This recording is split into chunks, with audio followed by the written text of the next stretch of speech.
Hello, good afternoon, and welcome to round 12 of the World Monoposto Sim Racing Championship 2025. And it's a first time running around the streets of Baku, Azerbaijan. What could possibly go wrong? It's going to be an interesting afternoon. There's more people on the grid taking a fourth engine, meaning grid penalties and some potential charges through the field, and some interesting rule updates to counteract some of the tighter sections on the circuit. It's going to be very interesting indeed. I'm once again joined by Robin Ciuman. Robin, good afternoon. How are you? I'm doing very fine, thank you. And yeah, very much looking forward to this one. Qualifying is just starting, but before we head out to the track, a quick look at the drivers' and constructors' standings. In the drivers' standings, Lucas Murno, his lead reduced after finishing ultimately sixth after a time penalty last time out, with Filip Puška and Pascal Polens, the race winner last time, closing the gap. Axel Flam in a bit of a no man's land in fourth, ahead of Pekli, Knežević, and Misha Smith, Curtis, and Denny Vella rounding out the top 10. And as the team standings, it's still that close three-way fight for the title, even, with Vanguard Engineering, a very solid result last time out. SCMM, though, starting to slip away. That lack of a consistent second driver starting to bother them. In terms of the weather this afternoon, it's pretty straightforward. We just have sunshine all the way through, so they will not have to contend with that. Okay, let's head out to the track. 15 minutes of qualifying underway. Everyone just heading round on their out laps now. And we can see the two Vanguards moving through your screen through the castle section. And it looks like they are first two out there. Oh, and look at how close immediately Axel Flam. Wheels brushing the wall. We might see that a couple of times this afternoon. And a little note on one of the rule changes this afternoon. It's been noted that an advantage can be gained running around this circuit without a front wing. So, if that were to happen in qualifying, you will not be allowed to complete a lap without your front wing. And in the race, you will be given the beloved meatball flag and told to repair as soon as possible. Due to the advantage it gives on the straight lines. You can see Axel Flam fighting a little bit of understeer coming through turn 2 there. And teammate Pascal Polens just behind, who will be getting a very handy tow, but hopefully not too close. But it compromises his lap through the twistier sections. We come to the end of the sequence of 90-degree turns now. Approach turns 5 and 6. Obviously, the section that everyone will be wary of this afternoon, the complex of turns 8, 9 and 10. We approach it now, the castle section. See how well the Flam does. You've got to get right across that curb on the inside. Oh, and he does actually clatter the wall on the inside. Oh, and he's done so again on the exit of 12. There's going to be a lot of incidents, I think, this afternoon. Lots of people maybe fighting like niggles and minor bits of damage due to clattering the wall. Oof, when he takes a healthy amount of curb on the inside of turn 15, riding the sausage curb a little bit. Oh my goodness. Oh, and that's hard into the wall. That's going to compromise him, and that has compromised Pascal Polens' lap as well.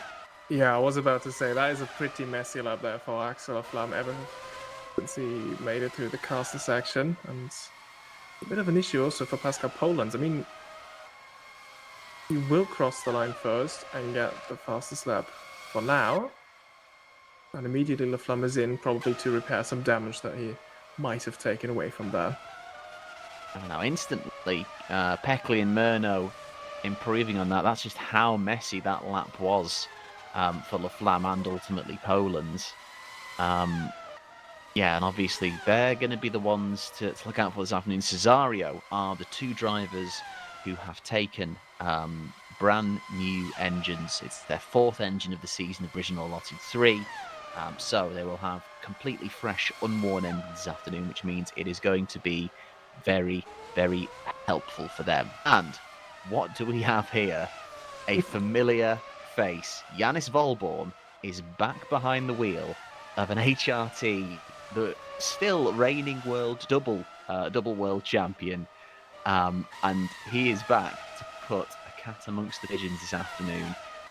In for Alexander Kazovic. Obviously, Alexander picked up his first podium 2 races ago, and then is moving to Bosnia. So, in the process of moving, is not racing this afternoon.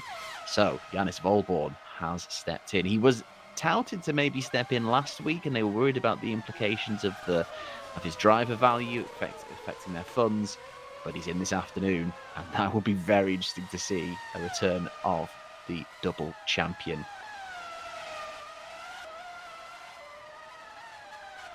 In the meantime, we cut to Jean Palaro for Infernal Void, who, after a rough start to the season, has been in an upturn in results in the past 2 rounds, finishing 10th and 12th. 2 best results of the season, obviously one of them being points paying. See what he can do this afternoon as the Infernal Void heads the line. Currently P13. We're going to see any improvement on that. Up 1 to 12th. Meantime, Aaron Curtis puts his United Racing Club car in the top 10. Benton Reader throwing it through the castle section, and that looks very tidy indeed from him. Worth noting that he will have a 3-place grid penalty this afternoon due to his part in the incident with Lucas Murno in qualifying from Silverstone. So, going to want to make this count. And yeah, by comparison to the onboard with La Flamme there, Benton Reader looking much more planted in the Better Julia.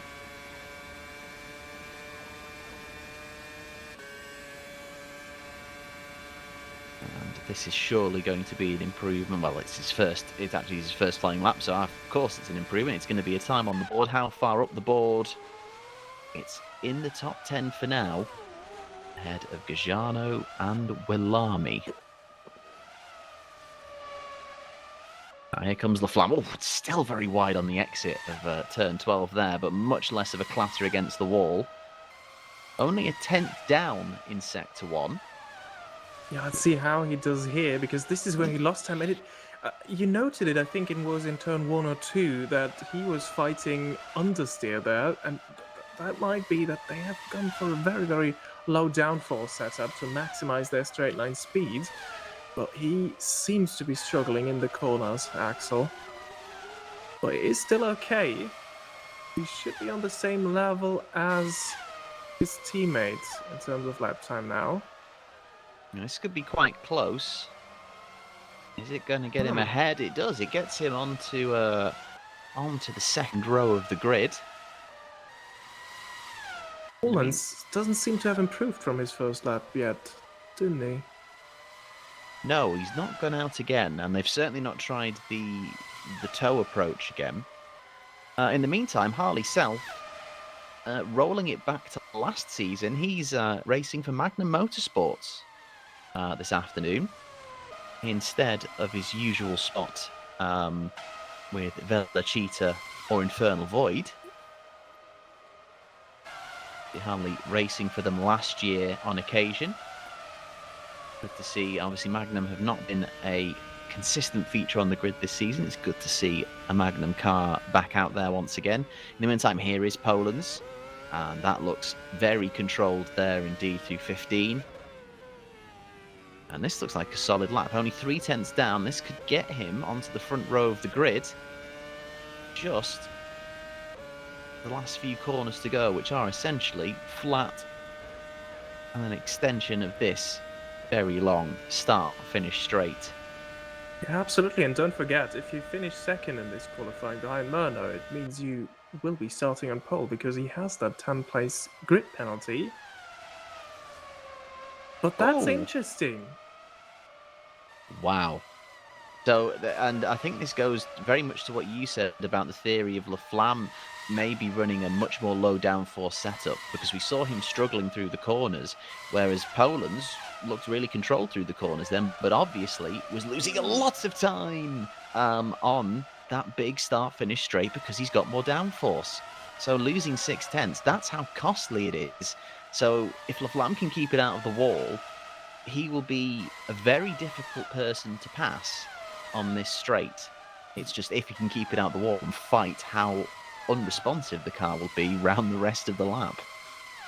Absolutely. Look how powerful the slipstream is there. Massive toe from Walborn to Smith. Maybe almost getting in the way there.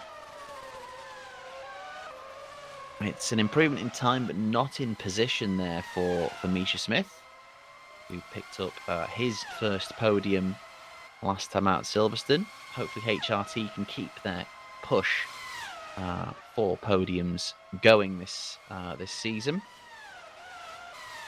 Also, Gustavo Frigoto back in the car for the Bravo Snow Shatten. Good to see him back there again. Yeah, and keep an eye out for the Bravo Snow Shattens today. They're still waiting for their first points finish, and Baku can be quite chaotic. So if they keep it out of the walls, there is a good chance that today might finally be the day. Absolutely. There's a few absences to begin with, so obviously we could have a maximum of 24, and we've only got 18, and then, as you say, the chaos of this circuit may allow some to capitalise. In the meantime, Lucas Murno, purple first sector, down by 3/10 in the middle. Let's see if this is going to be an improvement overall. New engine in the car, going to be powering him down the straight. Let's see how much of an impact that has. Oh, it does get him closer, but it is not close enough to make an improvement. But still, 7/10 up over Philip Pushka in the SCMM. And I think we lost someone. There was a disconnect. We were 19 drivers starting this qualifying session. Someone has disconnected. I'm currently trying to figure out who that was. In the meantime, while you have a look at that, oh, Daniel Benson Reader, rear wheel close to the wall, but to perfection there, no contact. Can Benson Reader improve on his current 8th place? In fact, I think I figured it out. It was Gabriel Peckley, and this is quite crucial for the Constructors' Championship fight. Peckley has just rejoined, so he's back. Oh, yes. Okay, that's interesting, because, yeah. Hopefully that doesn't happen to him again. But I think, considering the rules, he's out of this qualifying session. Cannot improve from there. Because he is back in the garage. And usually, if you don't make it back into the pits by your own accord, you are out for the qualifying. So he may be a little bit of a sitting duck when people do their final runs, which we are not far off of, just over 2.5 minutes left. And once again, we have teammates running in formation. This is the United Racing Club car. Oh no, I thought it was. It might not be, actually. I thought that was Rustemeyer ahead of Aaron Curtis. Head through turn 5. I think it's Pushka ahead of them, according to my track map.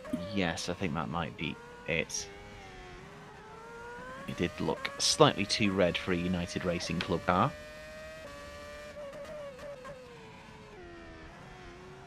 Very tricky corners around this Baku circuit, and it is Pushka, and Pushka is up in the first sector and looking very tidy through the castle section. A little bit of a nick of the wall there. It wouldn't surprise me if he was still up through this sector, but then the big thing is, big clatter there, is actually the final sector. So again, it's not a purple, but it's an improvement. But this is it now. This long run might be where he loses the time. Absolutely, and I think this one will be an indicator of what kind of what we can expect in the race on the straights, because this will be where all the overtaking happens. And let's see how much he uses here to Murno. 7/10. That is huge. And the SCMM have struggled with straight line speed regardless throughout this season. So coupled with the fact that Cesario are running those new engines, there's a couple of low downforce setups. It might be a frustrating afternoon for Filip Puška, but a good job beyond the front row at the moment.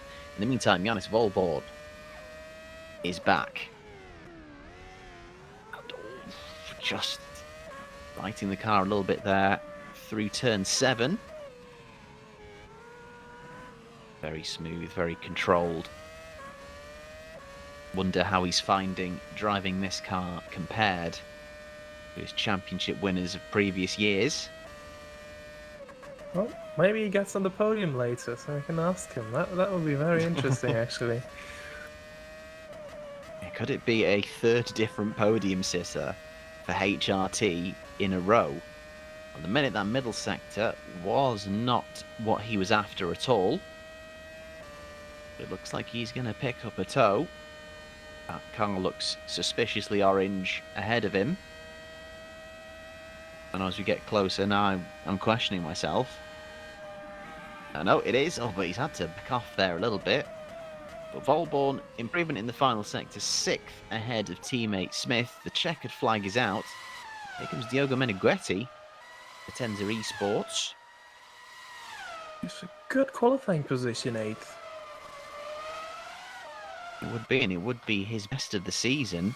Yeah, but best of the rest performance behind all of the 4 top teams.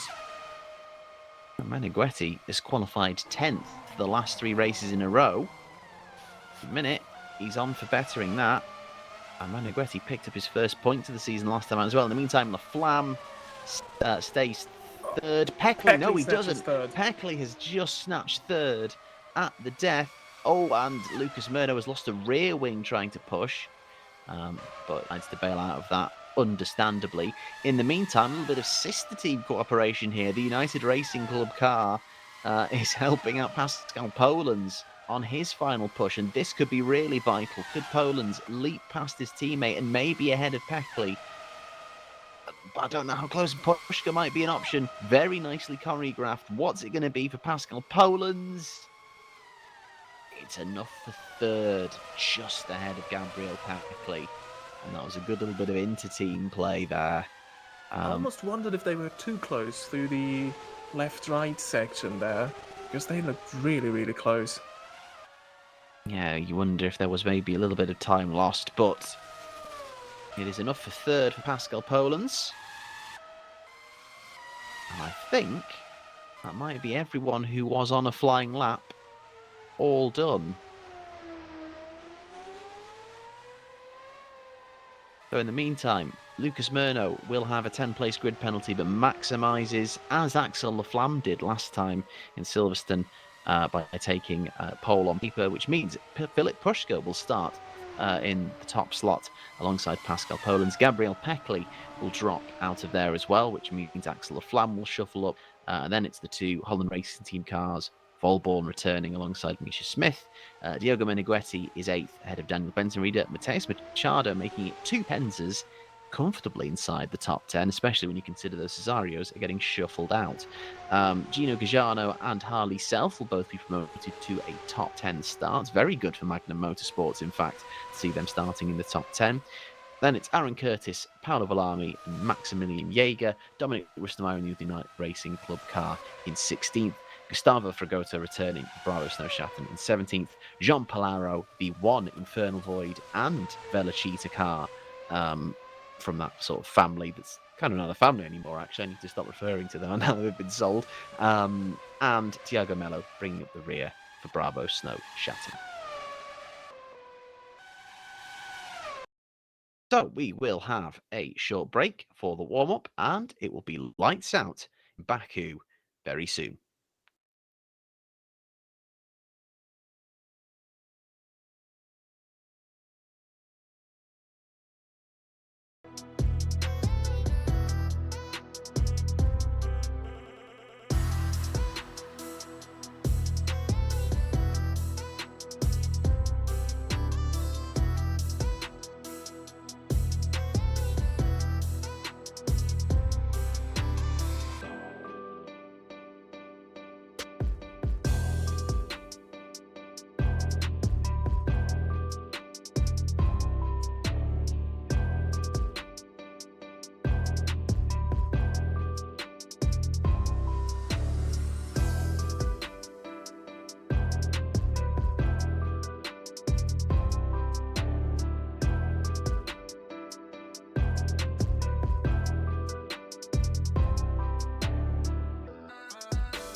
Hello, good afternoon, and welcome back to round 12 of the World Monoposto Sim Racing Championship 2025 from first time venue in the championship, Baku.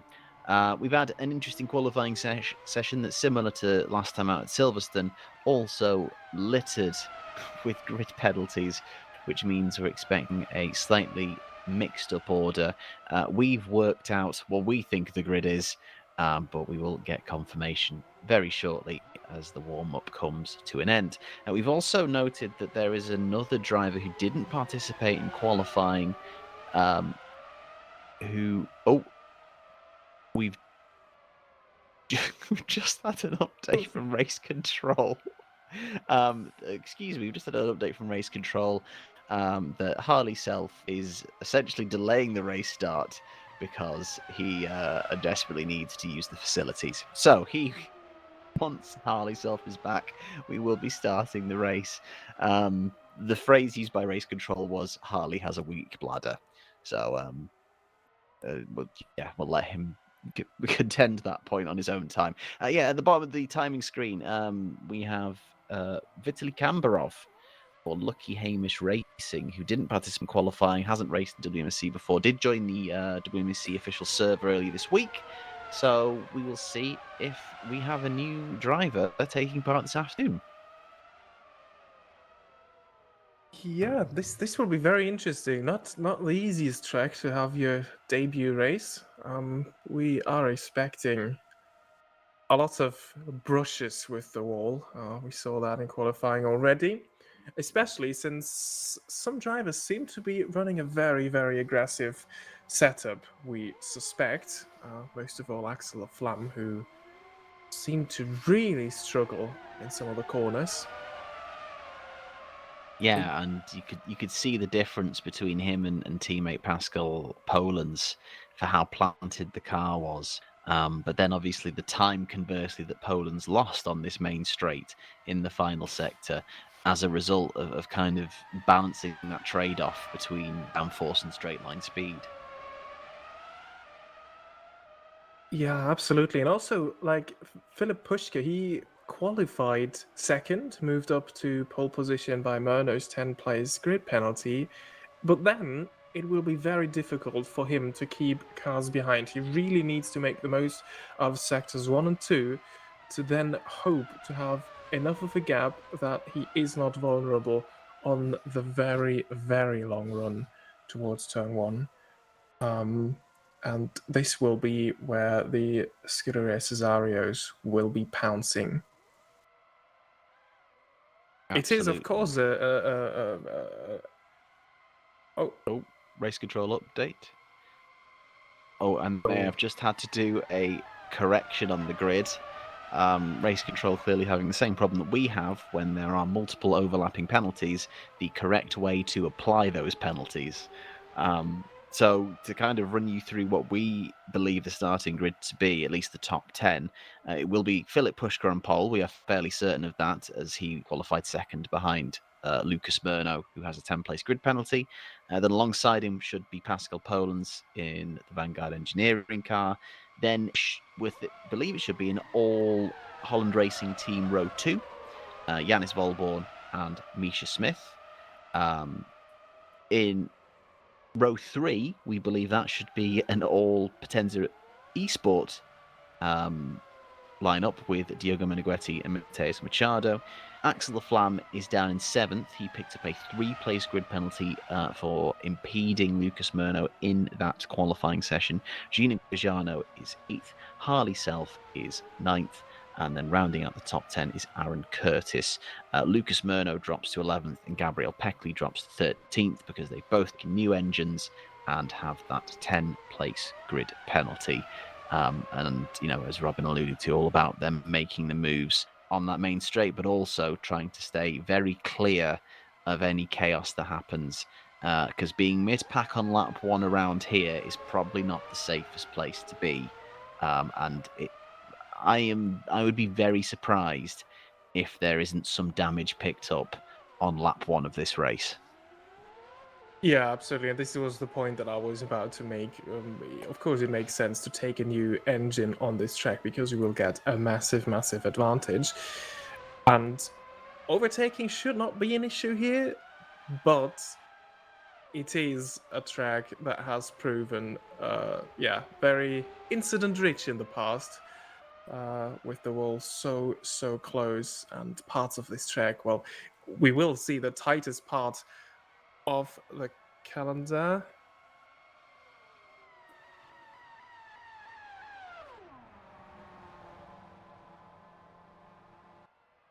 Oh, there's an issue still setting the grid. So a further delay in the start. So do just bear with us. Seems that it is largely resolved as far as I got that message. So it was just something a bit late to update. But it sounds like it is sorted out now, so any second we might be able to jump to the race session. It should just be one final check. But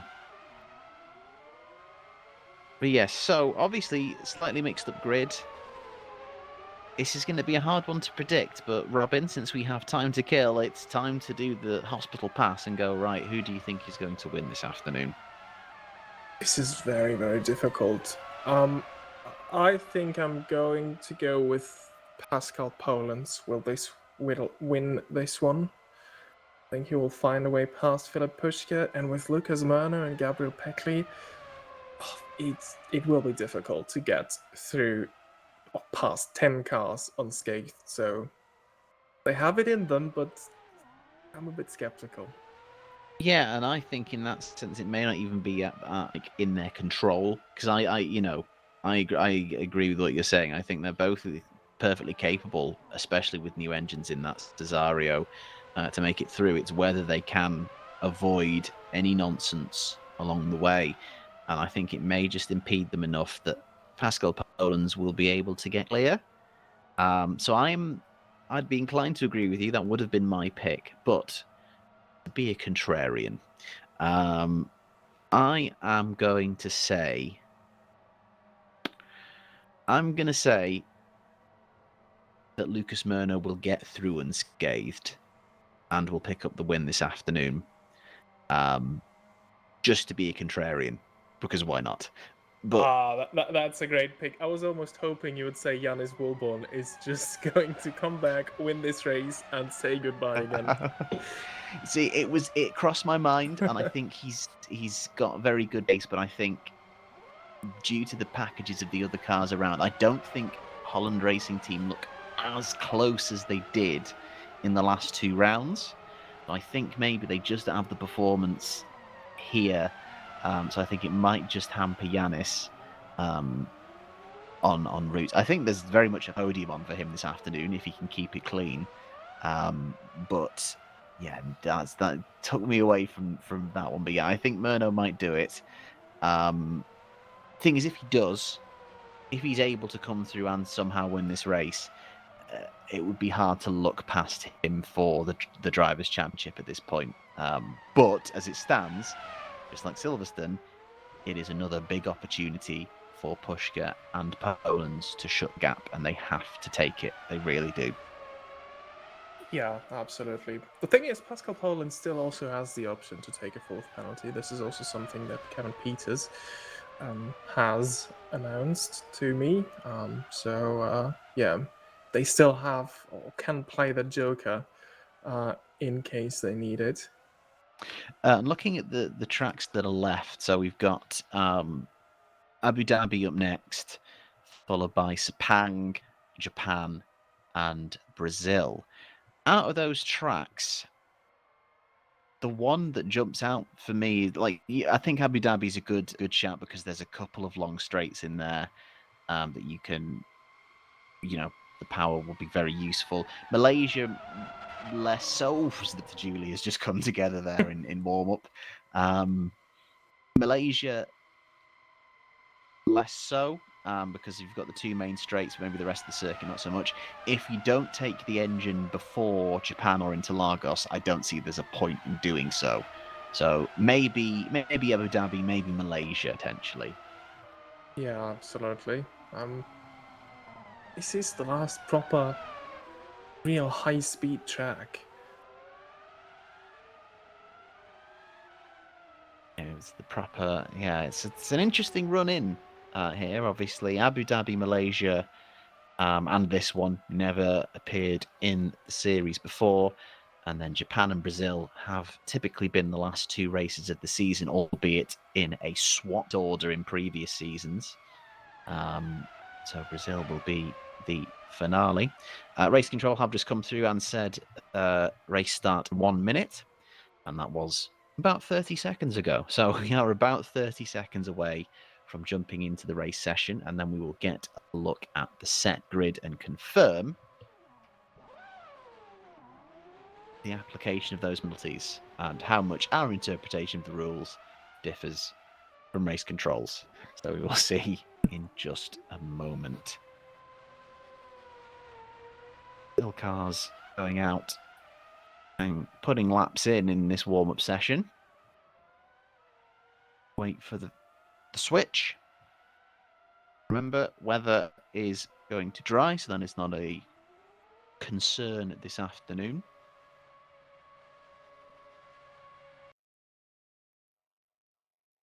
Oh, and this looks like we're jumping sessions. Here we go.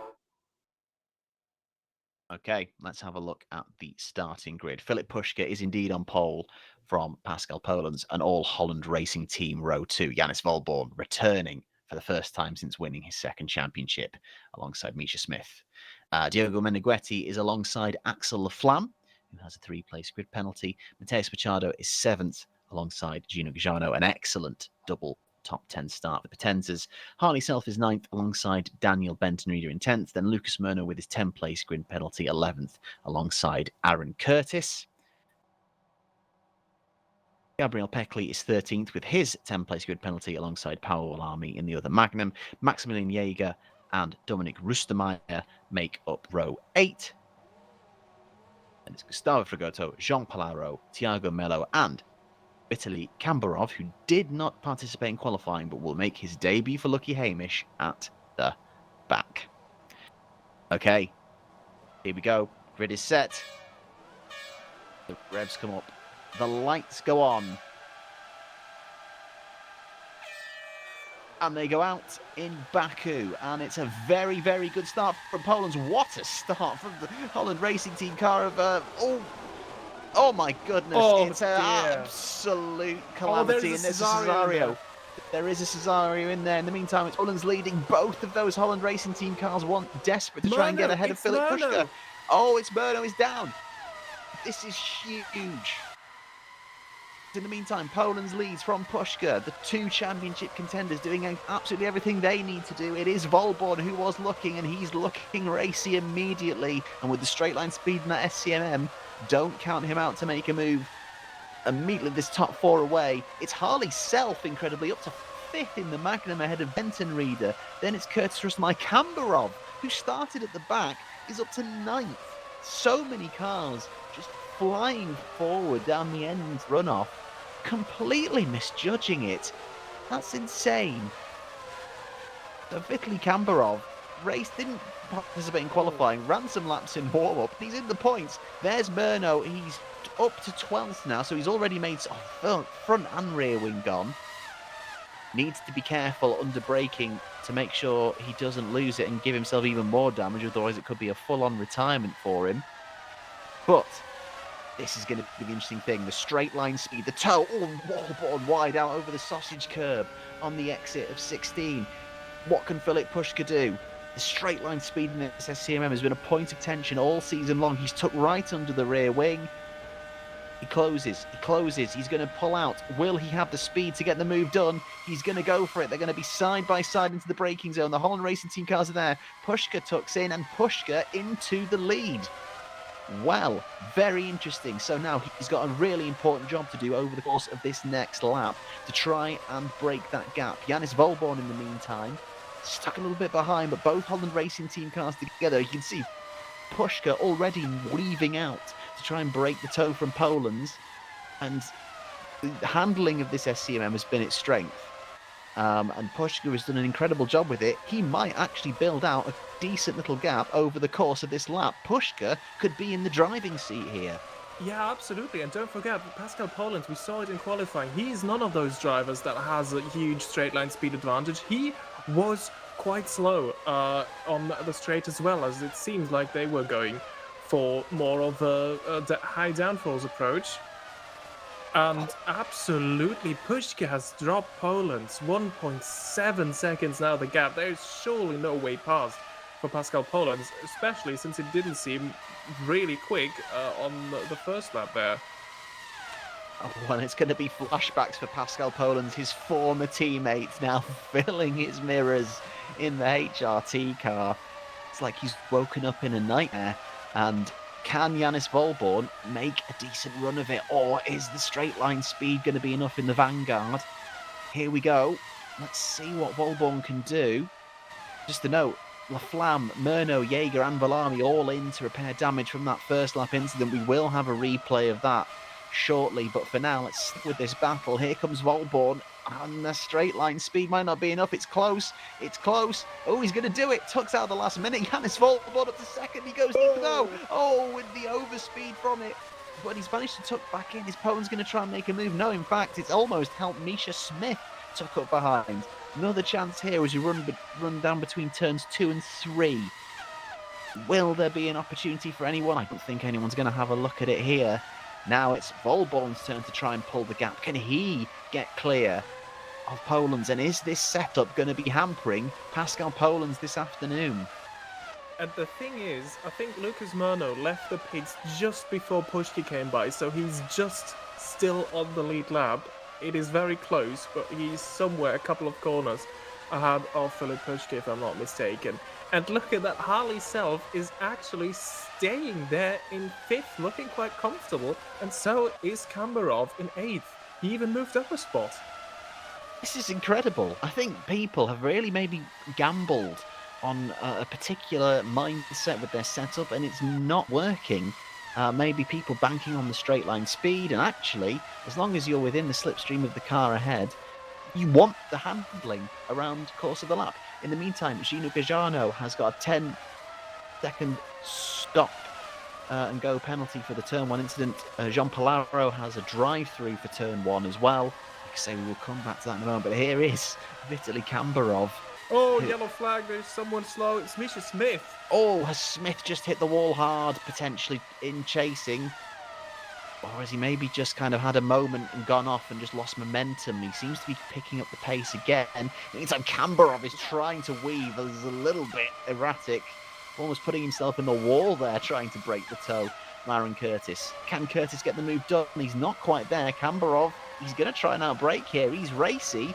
Kambarov holds. And Smith now joins the party. So we will also try and have a look and see what happens to Smith as well. In the meantime, Maximilian Jaeger is back in the pits. Oh, dear me, and someone kind of getting close to the wall there behind him.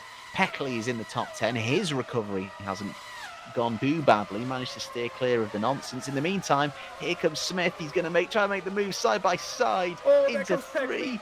Oh, Peckley's going to come around the outside as we go into 4, but they hold it together. Oh, very nicely done from all 3 of them to keep it out the wall. Peckley's going to try again now into 5. No, tucks in.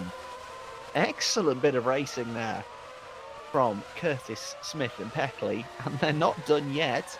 Kambarov is just slowly sloping away up the road. He's having an amazing afternoon. 3 seconds the gap now. He's having a nice afternoon drive out there, despite the lack of straight line speed that we saw in qualifying. Yeah, he did a great job to put it onto second, and I think obviously everyone has seen that long straight and gone, oh, we need the straight line speed for the overtaking, but then maybe underestimated how important, how twisty the rest of the circuit is. Yeah, this is absolutely the thing. We saw it with Laflamme in qualifying. He may have been quite quick over 1 lap, and he was able to fix the damage that he suffered from that focus, and there is a rear wing lying on the racing line there. Oh my! 3 wide, incredible. Peckley passes both of them. There's a car going into the pits. That is the car with the rear wing. That's Gajano, who had a penalty. In the meantime, Kambarov again is going to try an outbreak. Kambarov, the newbie out of nowhere, is just being a thorn in everyone's side this afternoon. Kambarov up to 6th, but now he's going to train Peckley, Smith and Curtis, all very experienced. This is insane. Here comes Peckley. Round the outside, though, he's got that straight line speed. He's going to try and make it miss. Oh, Kambarov, though, needs to be careful with those defences. Cannot. He's certainly getting his elbows out, but I think he needs to be a little bit careful. Some of those moves are a little bit on the line there. And now Smith is going to be so frustrated because Peckley's going to fire up off the road. Keep an eye on Gabriel Peckley then with that new engine. Now he's in clear air. See what he can do. Maybe Gabriel Peckley is in the running for a win this afternoon. Yeah, this is very important now for Scuderia Cesario, because Poland's for the Constructors' Championship fight, he is outscoring Scuderia Cesario alone. Laflamme is down in 16th, so at the moment only 1 car per team in the points. But here is the replay from the race start. Let's have a look. It just all seemed to go very wrong very quickly. So we need to keep an eye further back in the order. Great start from Walborn, a very aggressive start indeed. Oh, and it just starts with Gino Gajano sending it up the inside, not really being able to stop it. And then I think, or was it Murno that started that? But then there was definitely contact. No, it was Gajano, I think, the car that dived down the inside. Yeah, it was Gajano, and then obviously that was contact with Laflamme. So I think Laflamme was a little bit of a passenger there and kind of got taken out. And then obviously at some point within there, Jean Palaro also, I imagine, did something similar to help collect Villami and Jaeger potentially as well. In the meantime, Kambarov has been overtaken on the main straight by Smith. I really do appreciate the defence, but you've got to be careful. Here we go. Let's have a look at this again from another angle. So much going on in a short space of time. We are going to be focusing on Gajano this time. And yeah, it's just a big dive. Oh.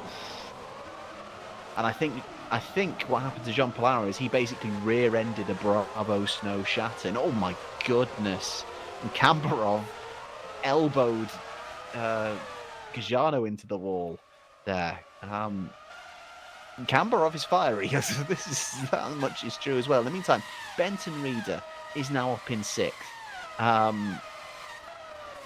And he's... Wait, what? Where has he come from? Where has Daniel Benson Reader come from? Well, he's having a good afternoon, and he's sticking with Peckley at the moment, pace-wise. I think Benton Reader must have been running 5th ahead of Peckley, because Peckley was 6th last time we checked. That's how quickly Peckley's reeled him in. Self is 4th. Yeah, and Self is 4th. This is it. There's so much madness in that first thing. Gajano, in the meantime, into service penalty. So yeah, we've got Pushka who's managed to break free. Walborn's gotten past Poland's and broken free as well. Poland's now running on his own. And Self is just pootling about confidently 19 seconds. So here is Daniel Benton Reader. Oh, so dropped. This is him battling Harley Self, isn't it? This should be for fourth. But yeah, I think he might have done. There is Gagliano out of the pit. Yeah. Oh, and yes, Ah, he has. that's the thing. Ah, what a shame. So he was in fourth and dropped down. So this is where it's come from. Yes, we'd kind of missed the fact that Benton Reader was running because there was so much going on further down the order. But we knew kind of the state of play for the top three. But Benton Reader was fourth and has dropped and has now got Misha Smith to contend with. A breathless start. So it is Pushka from Walborn from Poland. Harley Self is currently 3 seconds up the road from Gabriel Peckley. And just behind it's Benton Reader and Smith. Then, oh my goodness, we've got Kambarov, Curtis, and Rustemeyer, the two United Racing Club cars together. But then, look who it is in 11. It's Gustavo Fragoto, who's the nearly man of scoring points. Tiago Mello, his teammate, is just behind. Can Bravo Snow Shatton finally pick a point this afternoon? I honestly, so close. All they need to do is keep the nose clean and run well. And there might be a chance for them. They do have... I think that's Gagliano, no? Yeah, must be. Oh, in the meantime, Smith and Benton Reader. very, very close. It's going to be the late break is into turn one. I think Smith is ahead. He has done and swoops around and recovery from whatever, because obviously Smith was running behind his teammate. So whatever happened to him for him to lose those spots. And right on cue. Let's find out. And yes, it looks like he's just going to run it wide out here. Oh, and bottoms out on the sausage curb.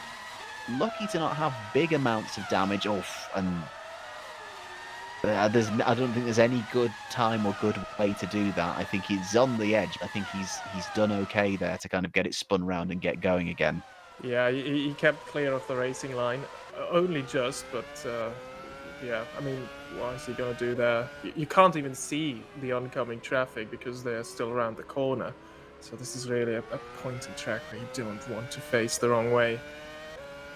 No, absolutely. In fact, there's a change to the retirement rules this afternoon for that section, that run of like 18 and 19, where it's like before the start-finish straight, and this section, the castle sequence, where if you do crash out and need to retire, usually you have to wait for race control to tell you to retire, but actually it's been allowed that you should just escape because you would cause such a roadblock. So you are allowed to escape instantly if you were to have a terminal crash in either of those sections on the track. Yeah, this is actually a new rule that we haven't seen before, not even in the races in Monaco that we had the previous 2 years. This is sort of a replacement in spirit for Monaco, as we see Aaron Curtis finding their way past Kambarov. And Kambarov is the first one in the pits, and this seems to be scheduled. I mean, he has been driving the wheels off that Lucky Hamish car, so maybe that has taken a toll on his tyre life. It's been so breathless, we've not even had a chance to look at the tyre situation. It's kind of a split between hards and mediums by the looks of it, and Kambarov is coming in with hards. We'll see what it changes to. Although it looks like there's some damage, which is not really surprising considering how much clattering there was going on. So there must be a little bit to repair. But out we go. Kambarov not getting an update. Yeah, looks like it's more hard. In the meantime, Palaro going drift mode round turn one. Yeah, looks like he's come back out on a new set of hards. Which, if the hard tyres are only lasting 8 laps, that must be a problem. I wonder if that's more of a damage repair he's decided to go in. So down to 15th for Kambarov. Let's see if he can work his way up. He was certainly very robust in trying to stay where he was, but can he get back up to those points positions? A very fascinating latecomer to this afternoon's race. We'll see what he can do. And immediately he's got to try and get past Jean Palaro in the Infernal Void car, and he's clearly looking a little bit more racy. In the meantime, Gabriel Peckley has caught Harley Self. Self probably not going to put up much resistance here. He's going to tuck back into the slipstream. Don't think he's even going to try for a move. Oh my goodness. They get very close together. They just about avoid each other and just about avoid the wall. Misha Smith, now freed up, is very quick in coming up to these two. But Peckley now 26 seconds to the leader in clear air with, as far as we're aware, a relatively undamaged Cesario. It could be a podium and a shot at the win for him this afternoon. His best result so far has been a solitary third place in Bahrain. Could we see him back at the podium this afternoon? Or fight for that win. In the meantime, Kambarov has had to wait all the way down to the main straight. He's got the straight line speed, but Kambarov is going to make easy work of this. See, Palaro immediately tried to get back in the toe, and he's trying to break it. There's only so much weaving you're allowed to do. Palaro has half a look, but not this time. Kambarov will try and shut the gap to the cars ahead. It's Axel Flam next. Oh, another little touch of the wall. Add it to the tally. Yeah, so looking at Gabriel Peckley's pace, he is not quicker than the three ahead of him. So I think this is, so he's losing to Poland's Wolborn and Pushkin, in fact. His last lap was his fastest lap of the race so far, but still, that is 2/10 slower than Pascal Poland's last lap. And Pascal Poland's is the slowest out of the three. And obviously, Peckley would have had the toe from Self on that last lap as well, so that was helping him. So that is very interesting. The engine are not getting him so far. In the meantime, Misha Smith, a very tidy move on Self. Self has a little look. He's not quite content with just being passed, but it has to be said, obviously Harley Self stepping into Magnum Motorsports for the first time this season after some appearances last year, but Magnum have only 3 points this year, a single 8th place finish for Paolo Wallami, so Self could bring in a huge haul for them. That would be vital if he can keep it around that part. This is a brilliant drive from Self so far. We'll have to keep an eye on how much he falls back. Benton Reeder, Curtis Rustermeyer, you typically imagine to catch the Magnums, so we'll see how that gap develops with the cars behind. And at the minute, because of that pit stop for Kambarov, Fragoto and Bravo Snow Shatton do have a solitary point. There's a long way to go. In the meantime, Gajano has run on, and that's turn 3. So his afternoon going from bad to worse there. And here it is. Is this going to be simple out braking? It is. Just too late on the brakes. And please don't do the Ragunathan. No, it's okay. I think he's managed to, yes, much more dignified than Lord Mahavir.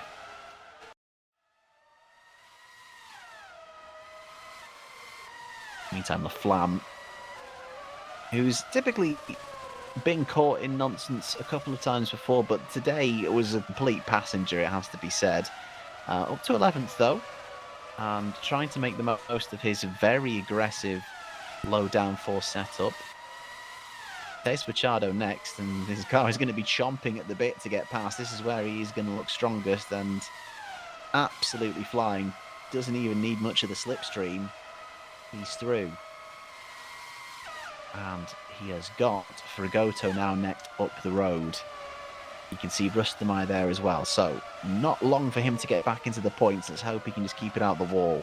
Because as we saw when he was pushing in qualifying, he was really fighting that up. Yeah, absolutely. So again, Frigoto in a couple of laps, I reckon, will be back into the position he will have nightmares about. 11th and 12th both seem to be his, so we will see. He may end up in one or more of them at some point in this race. Yeah, it's, to be fair, I think the Flam, now he's not pushing for an out-and-out flying lap, is looking a lot more controlled around these sections and is making good time. Yeah, that is true. In the meantime, Lucas Mono is a lap down. He's not even on the lead lap anymore now. Let's see what, quick check of his pace. So he has been in the pits twice. Oh, I wonder why he went back in. We must have missed that. He has currently got the fastest lap of the race, a 1 minute 40.9, the only driver to be in the 1 minute 40s in the race so far. But he's currently lapping in the low 1 minute 41s, which is quicker than the lead cars at the moment. But if he has stopped twice and clearly has much fresher rubber and clear air, of course that's going to be the case. But yeah, being lapped down, he's got a long way back to come now. And yeah, he's got to do all the work again just for points. Yeah, this is another damage limitation drive, and this time it looks like the damage could be much more severe, as there is another rear wing lying in the castle section, and Murno is really pushing it to the limit there. I mean, this is also always a possibility that he is pushing hard and he's lost the front wing somewhere, presumably, and that's why he had to come in for a second time. Yeah, quite possibly. We've got Thiago Mello into the pit now. In the meantime, Laflamme is coming up against Rustermeyer, and a lovely bit of inter-team play there. United Racing Club and Vanguard, well-drilled, remember, sister teams, and Dominic Rustermeyer does not put up much of a fight there for Axel Laflamme. And I imagine he's going to have a very similar experience when he happens upon Aaron Curtis just 5 seconds up the road. Yeah, the thing is, with Axel Laflamme, I think top 5 is definitely a possibility this afternoon, and this would be big for Vanguard in the Teams Championship. Absolutely, they've been the most consistent with both of their drivers all season long. And this is really huge when you consider, obviously, you've got Murno out of it, Gajano out of it, for Cesare and SCMM respectively. So yeah, this is huge for them indeed. Obviously, Cleat has done a good job to recover to 4th, but Laflamme on a good recovery drive of his own at the moment. In the meantime, Rustermeyer is being picked off by Machado there in the slipstream. Fragoto, oh my goodness. Fragoto just leaving it in Machado round. The Potenza up 1 as the battle for the last point spot intensifies.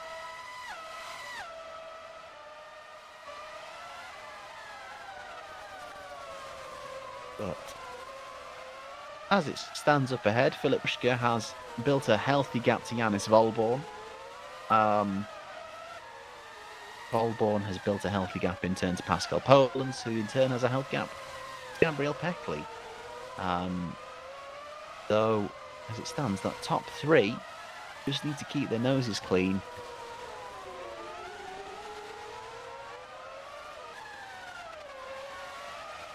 And Jean Polaro pitting. Oh, there's a DNF, John Polaro pitting and retiring apparently. Oh. And I also have more information on Lucas Murno, so apparently he has put it in the wall by himself and lost the front wing earlier this race. Oh, right on cue. My goodness, yeah. So big impact. Yeah, as you kind of posited, he's been pushing and he's just pushed a bit too hard there into turn 2. And in the meantime, Laflamme past Curtis without little issue. And I think he's about to pick up another spot, as is Curtis. Daniel Benson-Reader in the pit for a scheduled stop. That would be the first stop from the top 10 other than Laflamme. So obviously Laflamme had to stop earlier and has only just worked his way back into the top 10. So he's very much out of sequence with the rest of them.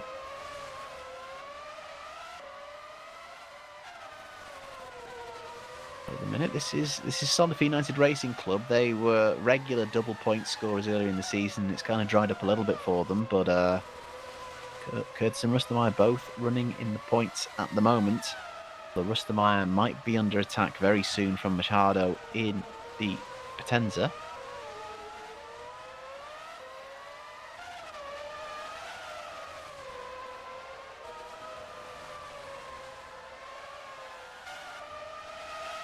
Obviously, good to see Jendrik Beerhoff in the chat. Obviously, not able to race this afternoon for Velocita.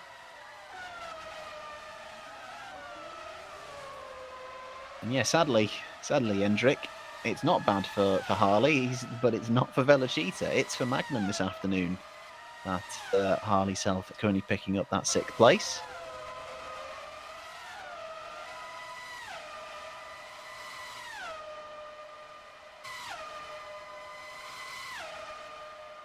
He'll soon be called, though, by Axel Flam, who is really eating into that gap. 2 seconds, over 2 seconds, 2.5 seconds actually, faster than Harley Self on the last lap. Yeah, his last lap was faster than Walborn, Poland's, and Peckley. In fact, the only person faster ahead of him is the race leader, Philip Pushka, by 1/10 of a second. So Laflamme is the man on the move at the moment. We have a yellow flag. And it's right here, and it's Harley Self, wasn't it? Is that? Oh, no, that's Vanguard. Oh, it was Laflamme. That is Laflamme. That is commentator's curse right on cue. The man on the move. Well, let's hope he's not got any damage. I wonder if that was a case of running straight on at 3 again. Yeah, we'll see. We'll see how hard the contact was, if any. But yeah, Axel Laflamme pushing to get closer to Self. And has just lost himself a little bit of time there. Yeah, and he definitely was in the wall, so I presume there is some damage to that car again. I had word from Kevin Peters that he has been in to fix everything that he sustained from the turn 1 collision. But now there might be some damage to the right-hand side of his car that got very close to the wall there again. Though he is closing the gap to Harley Self. And it's encouraging that the run through that final part of the track there looked very controlled. It doesn't look like he's fighting the car too much at this point. So, yeah, here we go. The car ahead, that doesn't look like the livery of Harley Self. No, that's one of the Bravo Snow Shattens, isn't it? Yeah, Self is in the pits. There we go. I thought the gap was quite short for us not to be able to see him. So Harley Self has gone into stop. So Laflamme does inherit 6th for now, but as you say, Laflamme out of sequence on stops. And Self might be covering Benton Reader here because Benton. He's in the garage. No way.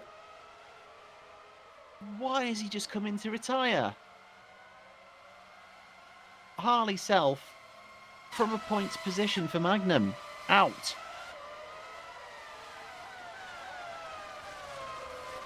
Unless that is just an unfortunately timed disconnect, but that looked like he went into the pits and then went into the garage. Harley Self. How disappointing for Magnum Motorsports. Gustavo Frigoto has gone into the pits, who would have been up to the top 10. That promotes Vitaly Kambarov to 10th now. He has already pitted very early.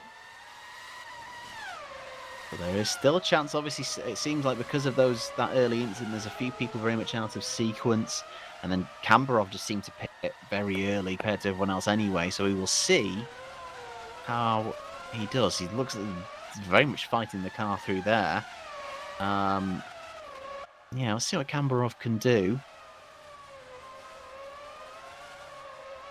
An unlikely debut point. Not out of the question, but we'll see. He might, if he's burning through his tyres so quickly, the hard tyres, and needs to stop again, he might find himself away from the points positions. Oh my goodness, he's on the edge though, isn't he? Deary me. Throwing that lucky Hamish car around.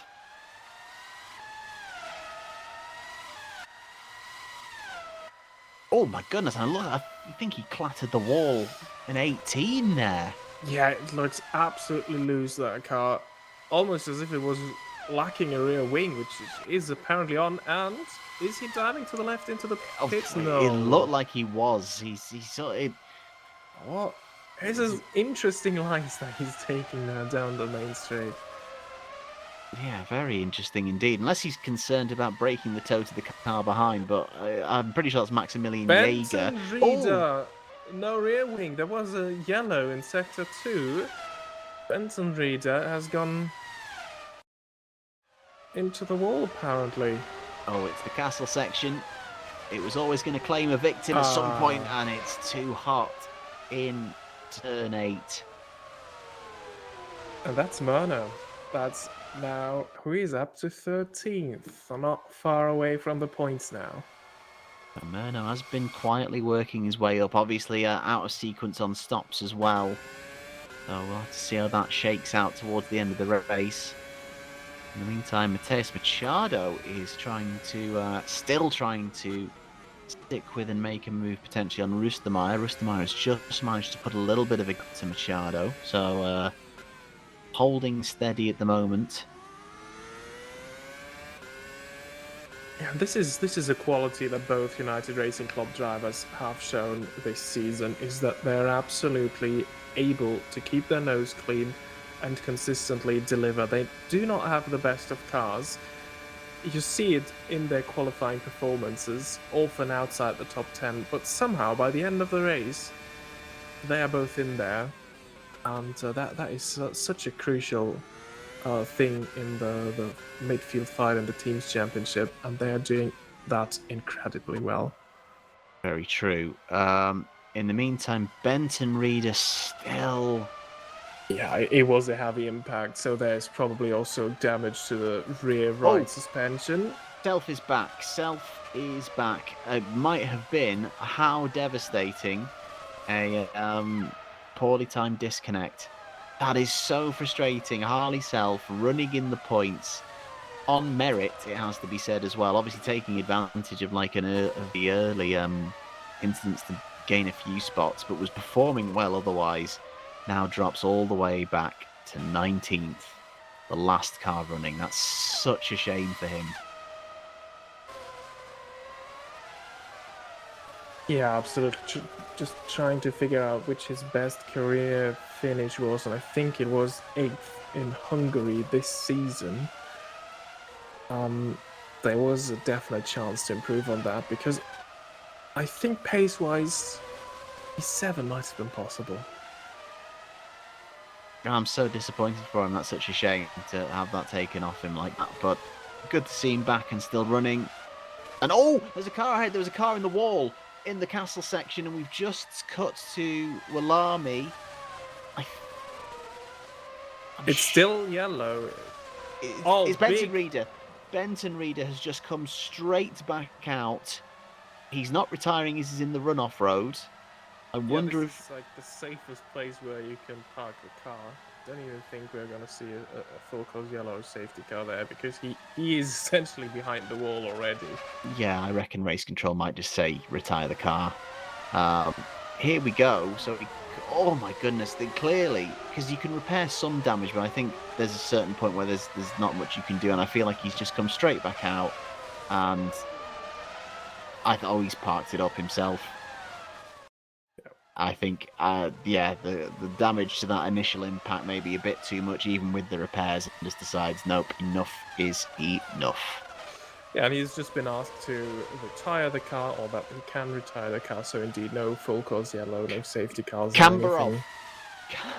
Camber off is out. Oh no! Is that a disconnect as well? What is going on? So, interestingly, that puts Murno now 6 seconds away from the points. So Murno's recovery almost complete to a points position, at least at half distance. So that's incredibly good work from him and taking advantage of what was going on. Here we go. Here's Kambarov. Is he going to come in and actually just retire the car?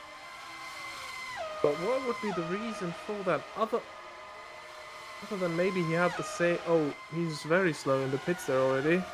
Willami can retire the car, we hear from race control, and something must have... He got very slow there in the pit entry.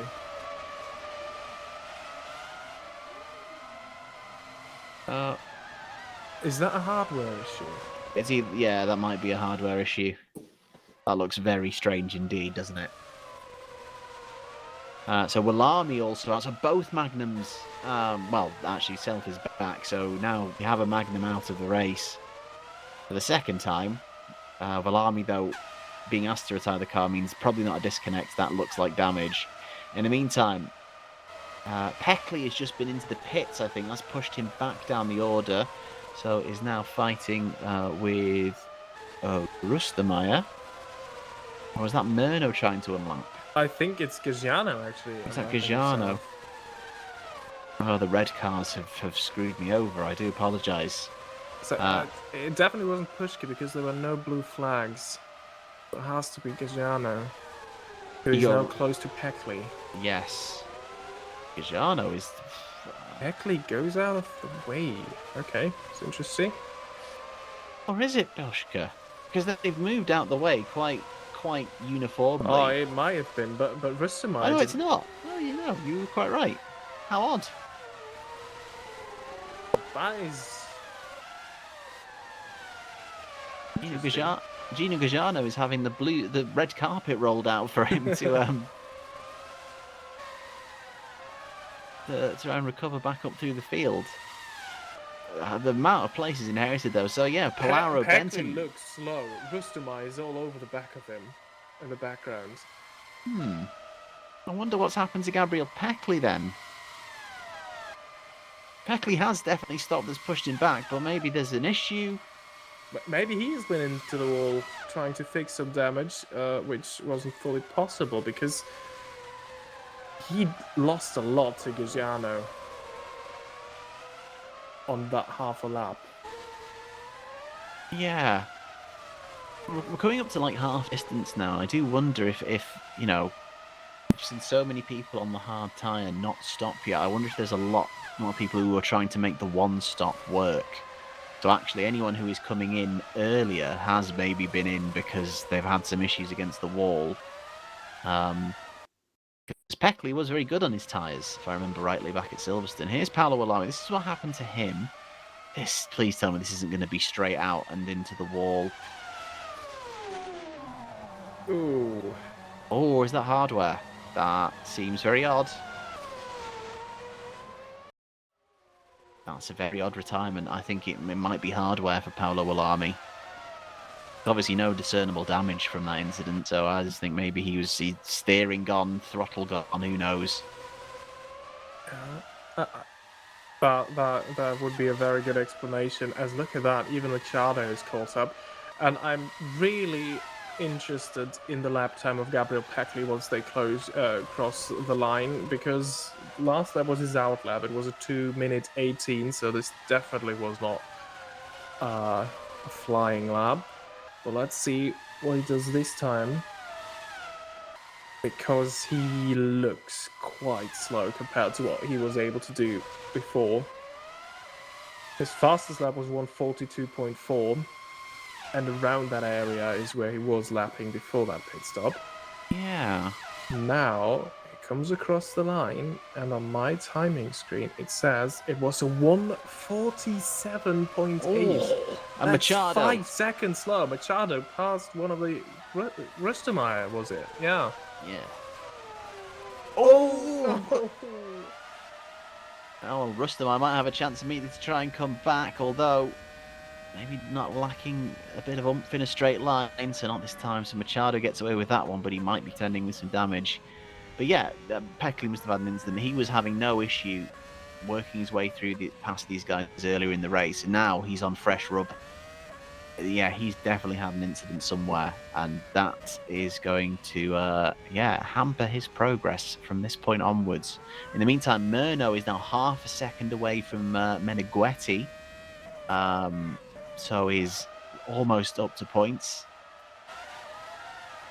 And there we go. And then who's that behind? Is that the race? Again. No, this is. Nice Pushka. So obviously these guys are going to have to move out the way. Murno is probably not going to want to. Interestingly, no flashing panels. No. It's not working. Usually we see the blue flashing panels. Yeah, maybe they're not visible for us this afternoon. Murno certainly isn't keen on getting out the way. And look at how much he's been able to pull in with the slipstream and that new engine. And Lucas Murno is back in the points. He's got Rustamai just up the road as well. There's still... he could still very much get himself up 6th here this afternoon. Yeah, you're absolutely right, especially considering that Heckley is going quite slow, and the next cars, they're all up the road there. I think he can even see his teammate at the end of that straight. I think you might be right. Yeah, I think they're in certain parts of the circuit. They are in they're in view of each other. Yeah, that's Rustamai already. He was just behind Heckley a couple of laps earlier, and there goes Murno. Unusual spots on the track. Rustamai stays out of that one. Oh, and he is vulnerable to Machado now, and Puchka. Well, no one making any move to let him. Oh, there. Now there is the blue panel. It's very late. It's very close, so no wonder Murno wasn't moving out the way. He was well within his right, based on those blue panels, to not move out the way. So you have to be quite close, I think, for those panels to fire up, it seems, around this circuit. Yeah, absolutely. Still, they're off again for Rustamai. And Murno is already just behind Machado. And he will trying his hardest to stay on that lead lap. Not get reeled in there by Philip Pushkin. That's done him a lot of favours. That is a little bit of the pressure off, and he's going to get the tow and another car between him and the race leader. And now he just needs to reel in his teammate, who won't offer up much resistance. And then it's about catching Curtis. A little bit of a twitch just on the exit of 1, but nicely held. And Lucas Murno back on damage limitation for the 2nd week in a row, but is doing a very good job at it, despite getting caught up in that lap 1, turn 1 melee. Actually, Gabriel Peckley's lap times have somewhat stabilized themselves, so he's back in the 1 minute 44s last lap. So nowhere near his fastest lap so far, but also 3 seconds quicker than his first flying lap after that pit stop. Indeed. Oh, there's a yellow, there's a car. Who is that? Who is that? Is Gagiano, I think. It was an SCMM, yeah. Yes. It's been a rough afternoon for Gino Gagiano. For a minute, I thought he was going to park it up there, but no. On we go. It will be another repair for him. Oh, that's Woolborn, I think, behind him now. It's going to be delaying him slightly. Is this going to be a similar straight-on moment? It is. I mean, the car has plenty of damage. I think he's maybe fighting the car a little bit, has to be said. In the meantime, Cesario, teammates side by side, I think. And Meneghetti and Rustamai have been warned about blue flags now. But I will come to their defense slightly. And the panels did not show as you until very, very late. Yeah, if it is the same as it was for us, Rustamai moved out of the way pretty much after the first time the panels lit up. So I think it might be a bit of a problem with the panels then. In the meantime, the two Potenzas running together. Rustamai is down to 11th behind both of the Potenzas. It could be a solid showing for these two this afternoon once again.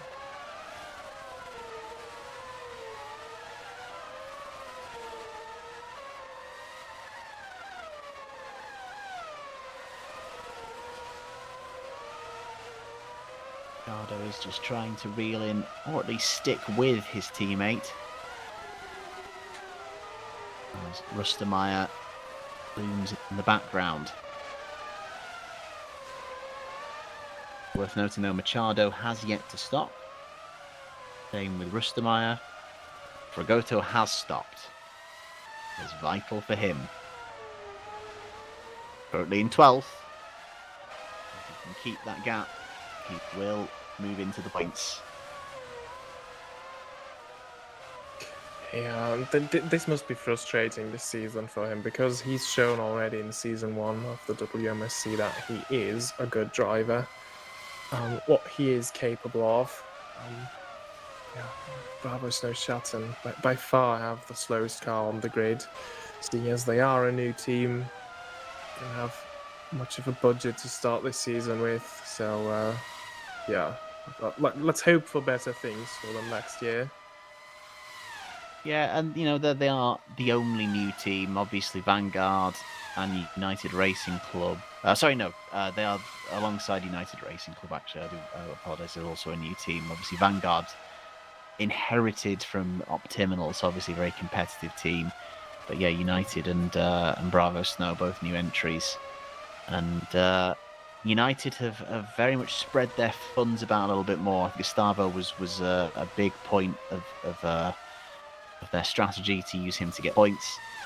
So hopefully for him, it's just a little bit of patience, and if he can still pick up a point in one of these final races, maybe even today, every little helps for the budget coming into next season.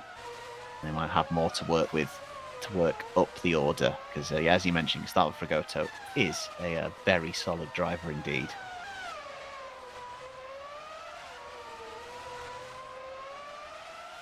Now, we are over half distance in the race. There's still quite a few drivers that have yet to stop, and we're looking at one of them, Yanis Volborn in second. Philip Pushka, Yanis Volborn, Pascal Polans, Misha Smith, Aaron Curtis, Matthias Machado, and Dominic Rustemeyer, all yet to stop. So surely going to run as long as they can on these hards before switching to the mediums.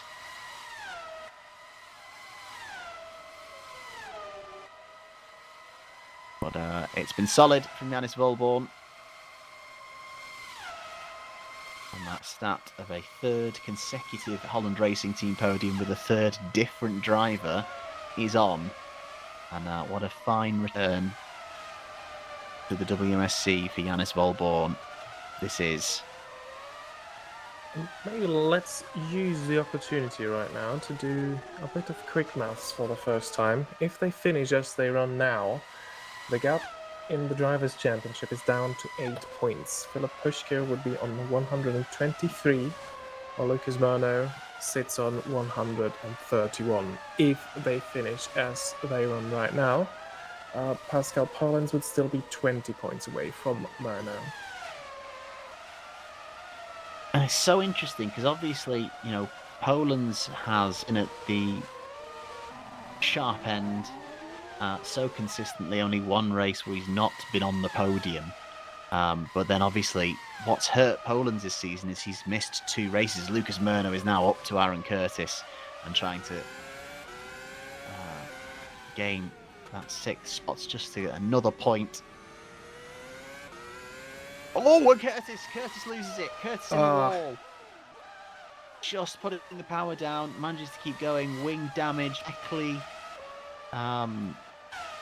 It wasn't Peckley, sorry. That was, I think it might have been a back marker coming through. But Curtis will come into the pits. And like I say, they were one of the drivers not to have stopped yet. So this might be timed. This might be earlier than planned, but this might be their one stop out of the way. So hopefully they can do 21 laps on those medium tyres. It was Pushka who just streamed through. So Paolo Villami, after his retirement, in the chat asking Murno podium is crazy to think. I think, looking at the lap times right now, it will be very difficult for Lucas Murno. I think he needs a safety car and the field to bunch up again to be able to make it back to the podium positions. And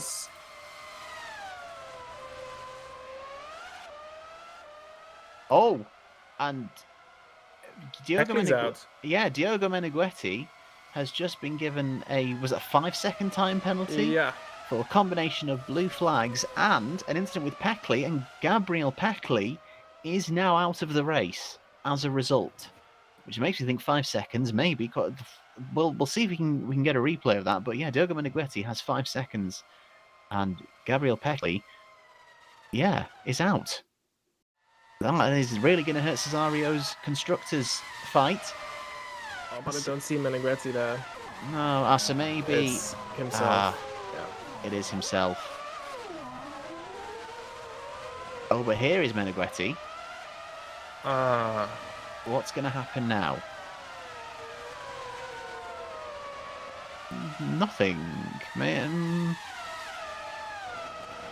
Okay, so we're going to roll it round. Here comes Peckley towards the pits. Maybe it was a separate incident. Yeah, absolutely. But maybe he's decided with all the damage he's picked up already, enough is enough. That's a shame. That is a shame for Gabriel Peckley. Good, big opportunity for him to pick up some good points. And he is out. Yeah. In the meantime, someone's recovery who has continued quite well is Axel Laflamme. Will need to probably stop at least once more, but so will, I think, Murno as well. Yeah, Murno stops, I think, really early and to fix some damage as well. So this is also about the point that Paolo Rami has been asking that I wanted to just finish. Is that, yeah, Lucas Murno on the last lap, he is gaining a couple of tenths on Axel Laflamme, but he's 26 seconds behind, and he only has 20 more laps to do that, so even 5th might be tough for him, but I think 5th without a safety car, that might be it then. Yeah, it is if there's a safety car, that does change the complexion, but with these current gaps, definitely not. Okay. Oh, this might be it. There's Menegretti. Oh, well, very odd. Yeah, this even looked like a bit of lag, even. Rear end kind of, oh yeah, it's definitely lag. I think the car was just, the car's had it by this point, I think. But yeah, I think there was a little bit of a rear ender there. So yeah, I think the 5 seconds is fair enough by that point. I don't think that combined with blue flags for Menegretti makes sense. As it stands though, Diogo Menegretti wouldn't lose a spot with those 5 seconds if he wasn't to stop again. And he has already completed one pit stop, so he could still hang on to 7th even with that penalty. And look who's back in 11th. 6 seconds outside of the point scoring positions. Now Curtis ahead has stopped, but Rustemeyer and Machado haven't. I reckon Frigoto will get ahead of them. It's whether he can stay there is the question. But then again, when did Frigoto stop? Was his for damage early on, or was that a scheduled stop? I need to check the timing sheet on that one. So he started on the medium and did 16 laps on it. So he's now done 14 on these hards. So he could run to the end, but obviously he's going to have people behind him on fresher mediums. So he's going to have a job to do to try and stay there. He might have heartbreak again. Yeah, absolutely. This will be a very close affair, but it is possible. He definitely is in the fight for points, though. He has just lost almost 2 seconds on that last lap compared to Curtis, which isn't good news. No, certainly not. Pushka is in, though. The race leader finally makes his stop. And after 33 laps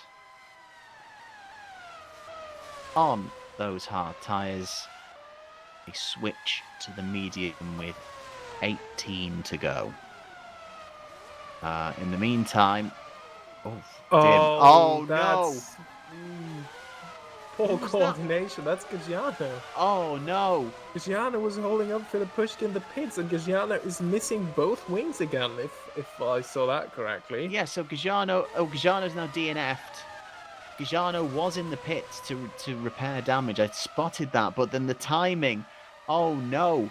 This is going to be huge. This is a chance for Yannis Volborn. Yeah. It's a full course yellow. Oh, course yellow. Pushka has lost out big time there. and pit limiters on. So that means if Volborn and Poland's duck in now, Volborn absolutely will get out, I think. But Yeah, Wilborn will lead the race. Poland's might be touch and go. He might lose out to Poland's as well. Let's see. But there was a yellow flag in sector 3. Yeah. Oh, Oh no, Menegretti hasn't got the message, I think. no, yeah, he's still flying. The gap is still coming down to Murno. Oh, There he's he got is. it Oh, now. it's a better Julia, right? Is it? Jaeger. Jaeger, yeah.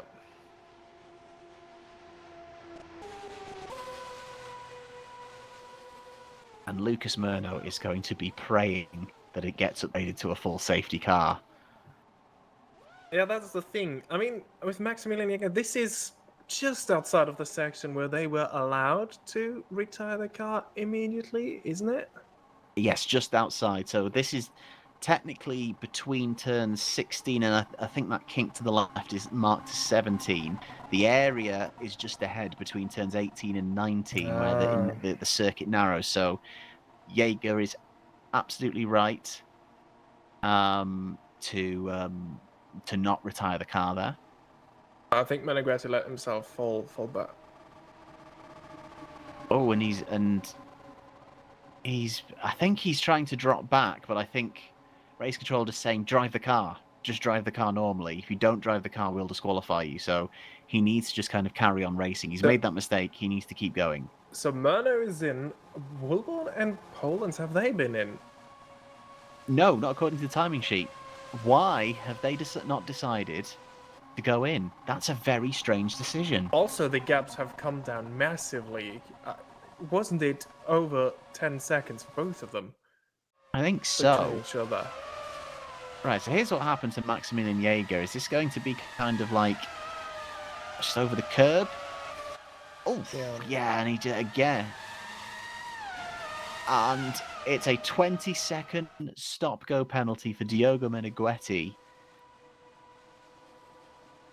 And in comes Menegretti. Wilborn's in now. Okay, there we go.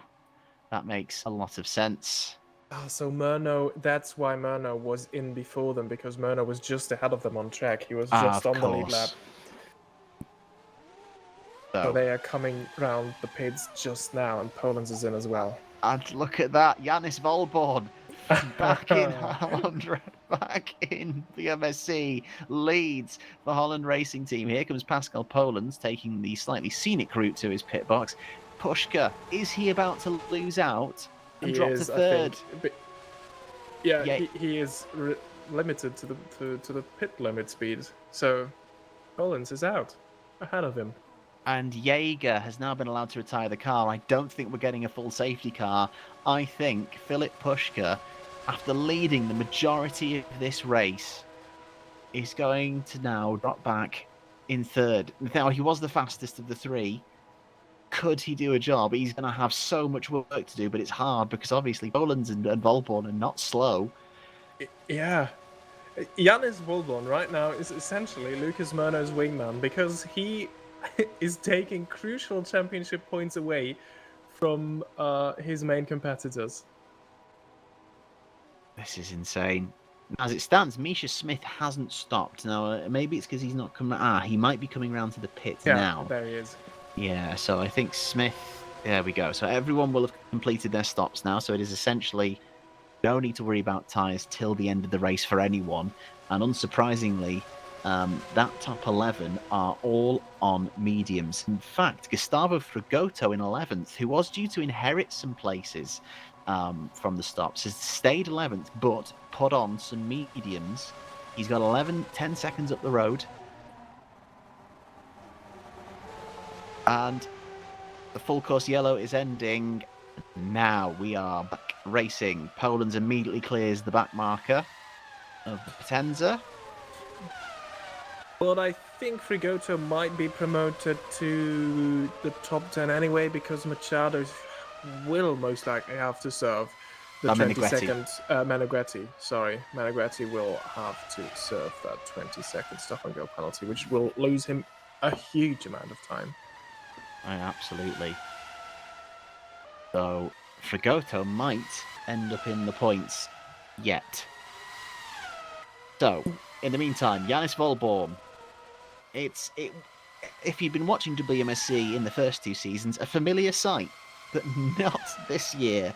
But incredibly, back in a HRT and in the lead of the race. 9 seconds to Pascal Polans, 20 to Philip Pushka. You can't help but feel for Philip Pushka. Yeah, though. he will be fuming in the car. He went from leading this race by 8 seconds, comfortably eating into the championship lead of Lucas Murner, to trailing the race leader 20 seconds. That is huge. Let's see what he can do. They're all on fresh tyres. He was the quickest of the 3. Obviously, fuel has burned down, so the cars are a bit lighter. Let's see if he can do something with the gap and the grip. So frustrating. In the meantime, though, Meneghetti is serving his penalty right now, and this is going to be interesting. So Fragoto is in 10th. There is a point for Bravo Snow Shatton on the table. What is the gap going to be for Meneghetti when he comes out, and can he do anything once that's been served? 10 seconds only. It's not over yet. It is not over yet, but at least Fragoto made the right call to get some fresh tyres on that car and has at least something to fight back with. 16 laps to go.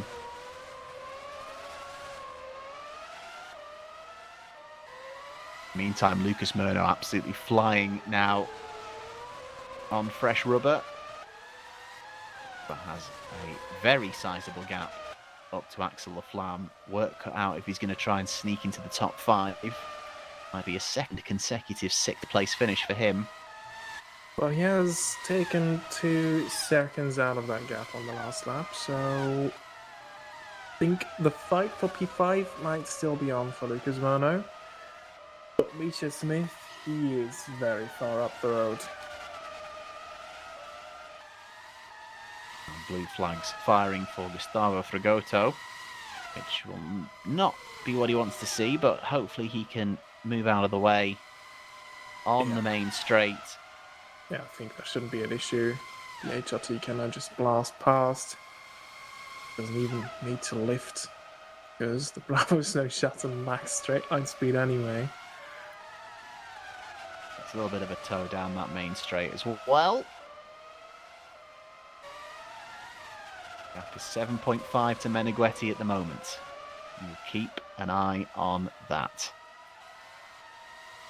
That would be the most unfortunate race yet if they don't manage to finish in the points today, because there's literally just 2 spots outside of the points left in this race. And they both beat Bravo Snow Shatton Yeah. cars.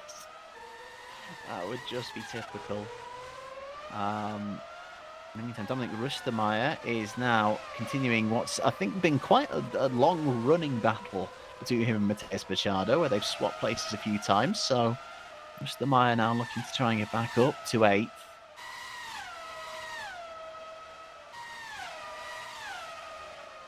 Just think it needs to be close enough down this main straight.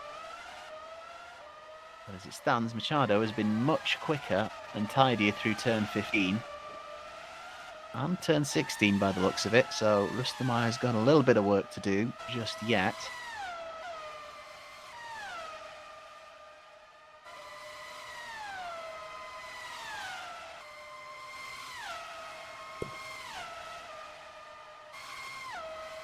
The gap is melting for the final point. It's only 5.5 seconds now. Meneghetti's flying there.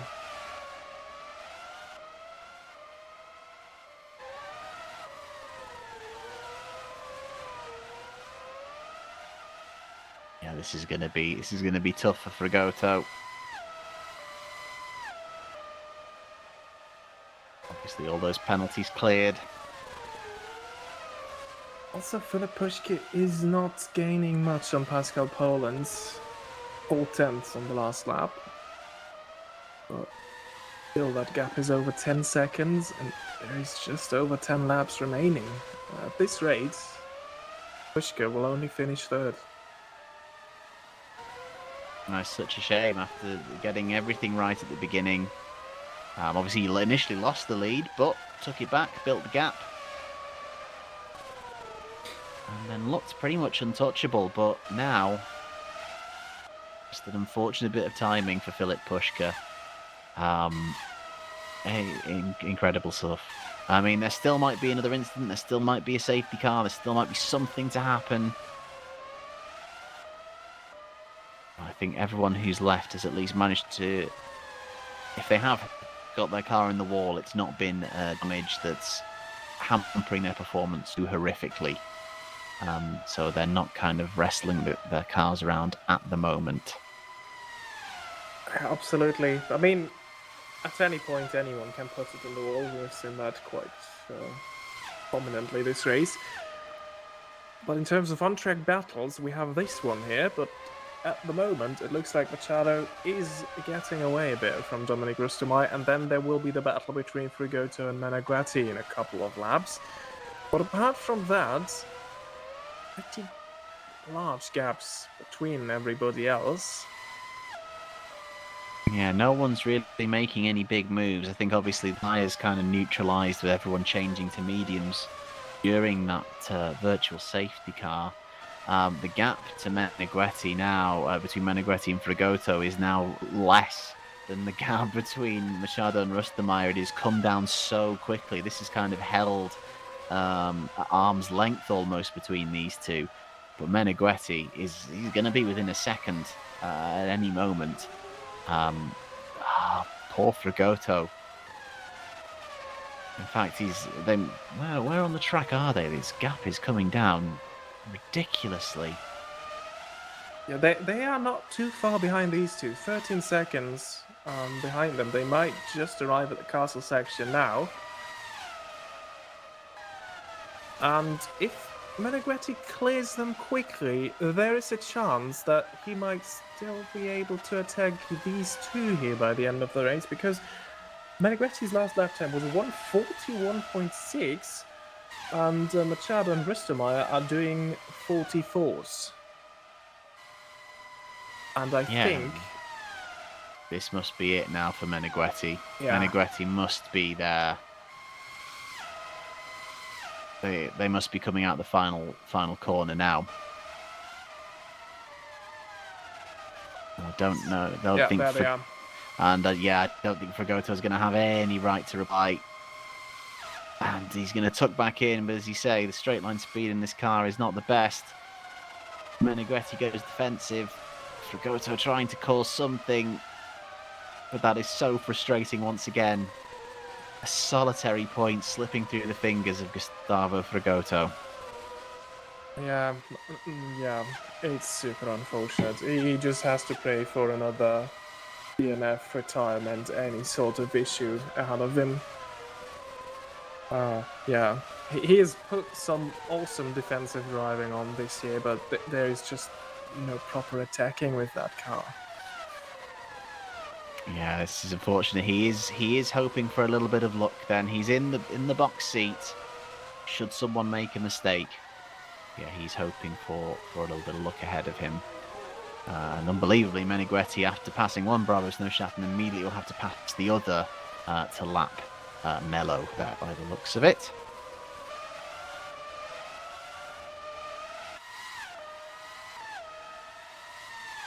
Now for Menegheti, it is all about pumping in those fast lap times that he's been able to do before.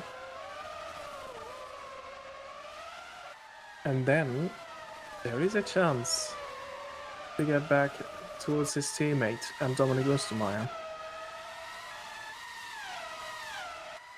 Just a note on Murno's progress. The lap times are much closer now. His last one there was like 9/10 off of Laflamme, but it's not been coming down at a rapid rate. I think as long as both as Laflamme kind of keeps his pace up, Murno won't be able to do anything. But it does look like Lucas Murno is going to take the fastest lap of the race. And remember, there is a fastest lap competition. There's no points for fastest lap, but there is a cash prize for the driver who gets the most fastest laps. At the minute, Lucas Murno and Pascal Polens are tied on 4 with Axel Laflamme on 2. So Lucas Murno would move ahead 5-4 ahead of Pascal Polens in that competition. And as you were pointing out, that the race inside of the top 7 pretty much is looking very static. Let's look at the updated championship standings as they run right now. So Lucas Murno in 6th would be on 132 points. Philip Pushka would still be second in the championship on 118 points, but that means he's 14 points down now. Before that, it was 8 points.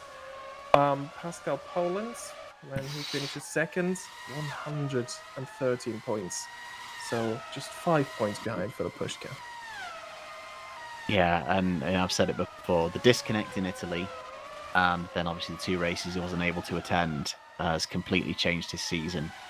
The disconnect, obviously, I think would be enough to maybe even get him ahead of Philip Pushka.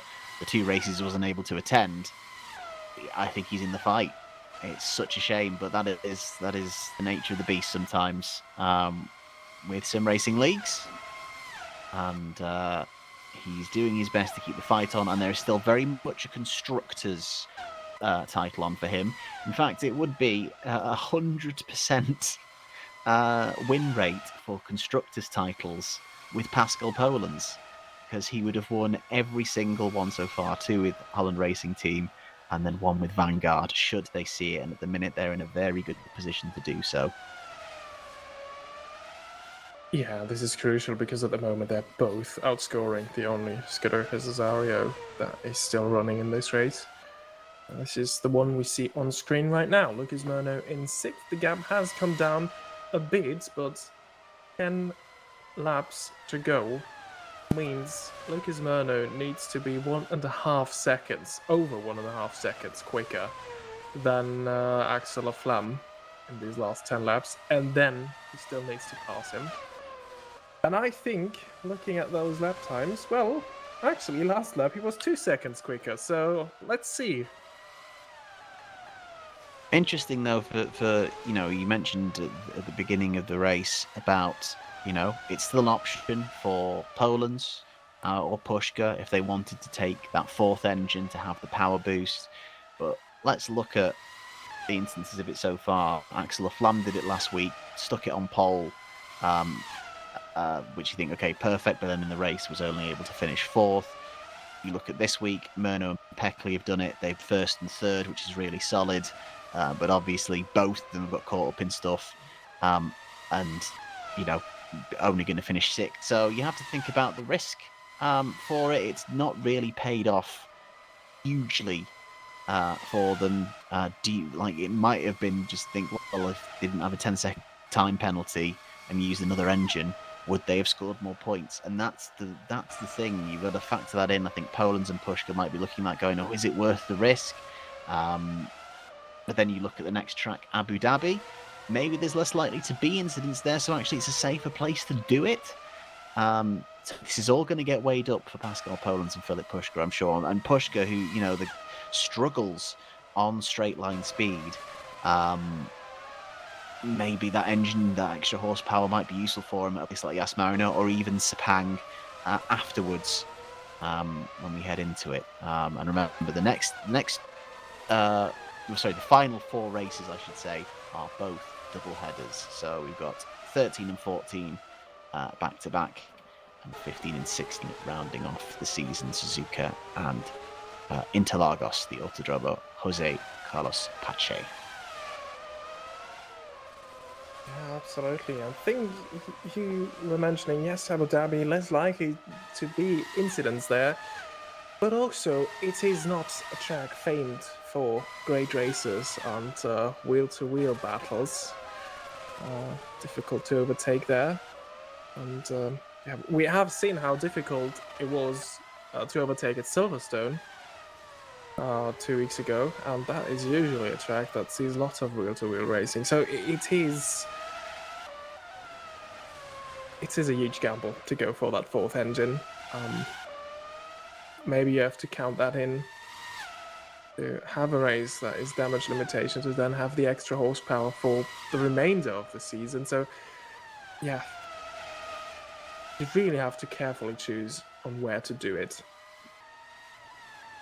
Sure, those conversations will be had between Kevin Peters and Pascal Polens. It's very much a long shot for him in trying to get the Drivers' Championship, but he's still in it. And then obviously that work towards the Constructors. But we'll be happy that at least in terms of finishing ahead of his championship rivals. But maybe disappointed he isn't going to get the win.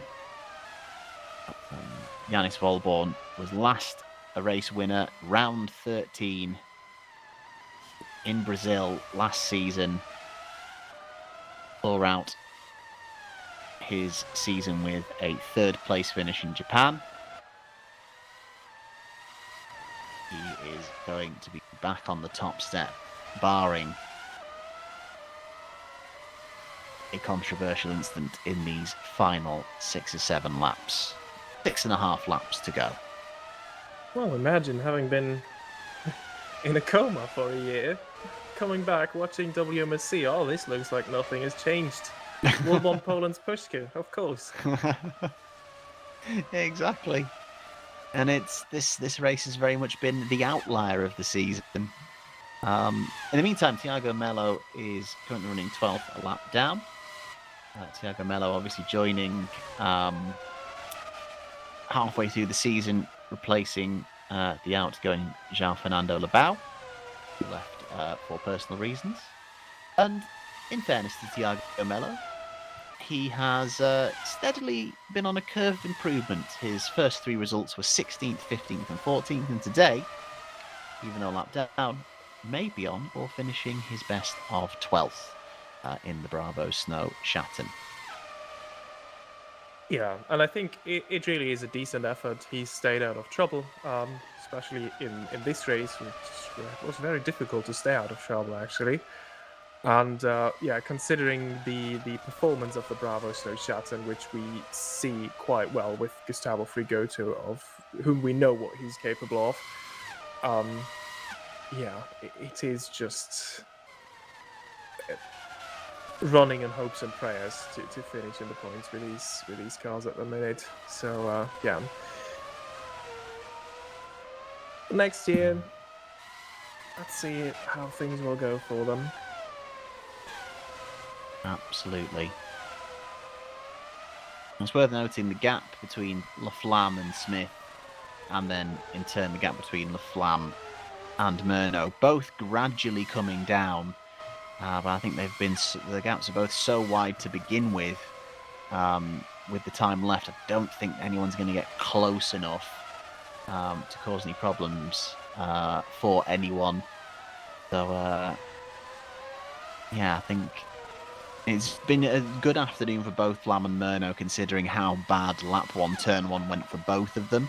So they've both done a very good job of working their way back up after those incidents. Oh, and Menegretti has just been given a warning about letting people past to keep his nose clean. Already had to serve 1 big one this afternoon, but will get away with the point, it seems. Oh, actually, I'm getting some interesting intel. Remember Bahrain last year? What the issue was there? And Brakes. see what's happening with Philip Pushka at the moment. He's been dropping down massively there. Oh! And I just got information from Kevin Peters that both Vanguard and United Racing Club, they had to do lift and coast from the start of this race until lap 35 to make the brakes last. So Philip Pushka is now reaching that point. Yeah, you see it there. Oh my goodness. And you see the gap coming down. Axel Laflamme, 6.6 seconds, 5 laps to go. This might still get interesting. Philip Pushka might not finish on the podium here. Oh no, it's the Smith though, isn't it? Oh, sorry, it is Smith. Yeah, I'm sorry. Let's keep an eye on what that gap though, because it was 30 seconds before. It's now done 20 to 28, and obviously this section of the track where he's using, like, having to be lighter on the brakes, this was typically where the SCMM was strong, and it's kind of going to be neutralizing him. So, yeah, he's going to be so slow through this section.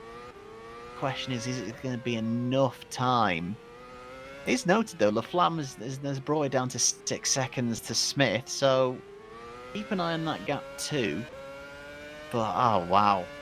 That is such a shame for Philip Pushka. Yeah, absolutely. I mean, he might still bring it home because the gap is quite big.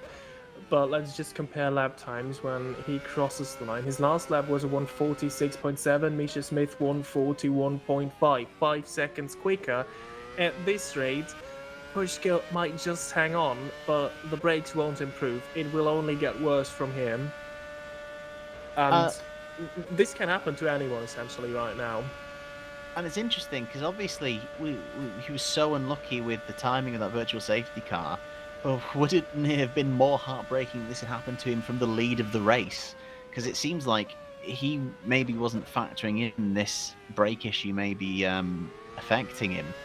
So if he was driving like this anyway, this might have hit him and Janis Volborn, who would have been much closer, I imagine. Within 10 seconds, I think, if they were holding the sort of gaps they were before that virtual safety car, might have taken the lead off him anyway. Yeah, absolutely. I think he would be at the very same place right now. Because he's lost almost 20 seconds. Like, the gap was 10 seconds to Poland's after the virtuals or the focals yellow, and now it is half a minute. Yeah. Misha Smith has taken 4.5 seconds out of that gap last lap. Oh, but he's in the wall! and now it's over. Wow. The man who looked like he was nailed on to win this race for so long, he's going to have to come into the pits. And Misha Smith might be about to have a double podium for HRT. Their first double podium since the final round of last season in Japan. Incredible. The question is, how long is this going to take to repair? Smith will get past. Will Laflamme? Will Murno? I think so. Smith will be past. Really, usually takes long. I wonder though. He's staying. This is it. The thing is, he will get the meatball flag most likely. Oh! Yeah, but don't know if this is worth it. No, I feel like he should have just gone in. This is a heartbreaking afternoon for Philip Pushka. Surely he's going to get able to come in, though, before the end of the race. He can't make it. He can't extend it for this long. Yeah, and I think if he ignores the call to come in, he will receive a penalty. So it's like, what do you? Ah, yes, this is another opportunity has opened up for Gustavo Frigoto. Well done by our producer here. Oh my goodness. Oh, but it's 2 laps. He's a lap down. He first needs to unlap and then. Oh, the question is, will Pushka make it to the end? Surely this next lap, Pushka's going to at least have to come in. That much is true. And there is the call. Pushka has been called black and orange flag. The meatballs are out. And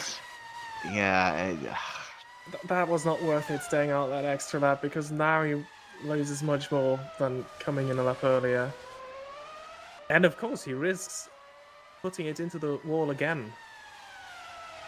Yeah, absolutely, because the brakes aren't going to get fixed.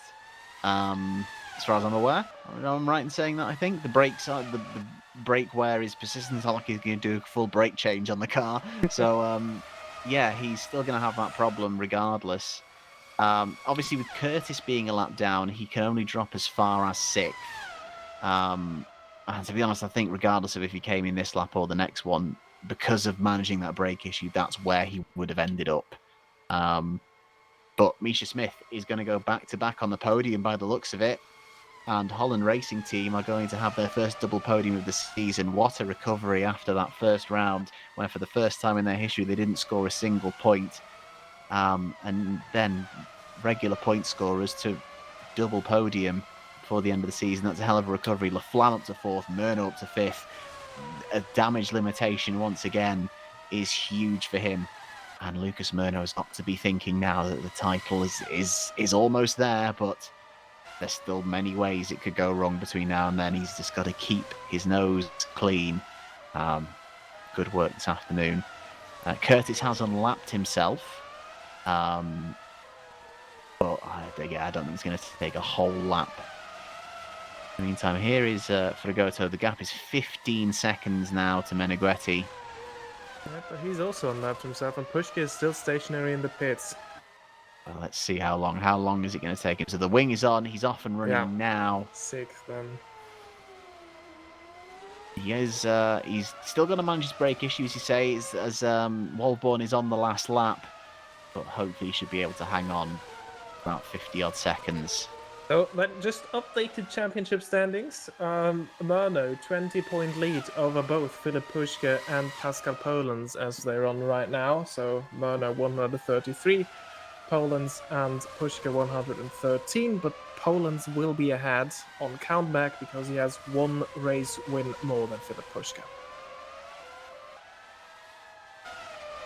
And it could have been another race win. Oh, Yannis Walborn, 1.1 seconds. The What's brakes happened? are gone for Yannis Walborn as well, and he's on the last lap. Now, is Pascal Polens snatching away a race win at the death of the first WMSC race here at Azerbaijan? It's a second. It's just one corner to go. They're together. It's literally now just hanging on down the main straight. Pascal Polens needs to hope that he's got enough in the slipstream. Has Yannis Walborn got enough? He's going to get a little bit of tow from the back marker ahead. I think Yannis Walborn might just get away with it, but the gap's getting closer, closer. I think Walborn, he's going to wave to break the tow. I think it's enough. Yannis Walborn, is he going to hang on? The gap closes. Oh, Here comes Polens. Here comes Polens. He's done it! Oh no! What? No, he's done it! Who's done it? Polens has taken it! At the line!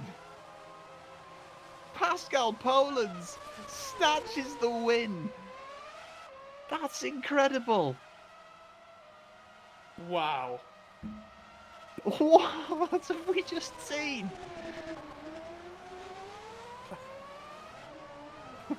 Pascal Polens. The gap, the last update before crossing the line was 8 thousandths of a second. Misha, Smith and Laflamme, this is going to be much It's of the the same again. It's the same. Both Holland Racing Team cars had the same issue. Here comes Laflamme. He's going to have to wait for the right moment just to step out. Here comes the straight line speed to the inside. Laflamme is there. It's going to be a double podium for the Vanguard. What a ridiculous finish to the race. Incredible. And Lucas Murnau finishes 5th. Pushka's already in. And that is quite... Wait, Gustavo Frigoto is 10th. How has he done that? Where's Machado? Machado's gone. Frigoto is going to score. He's crashed! Machado has lost it. Gustavo Frigoto will score a point for Bravo Snow Shattered. Late drama on the very last lap. That is quite spectacular. He's got his point. Gustavo Frigoto, Bravo Snow Shattered. They are in the points for the first time. Just incredible.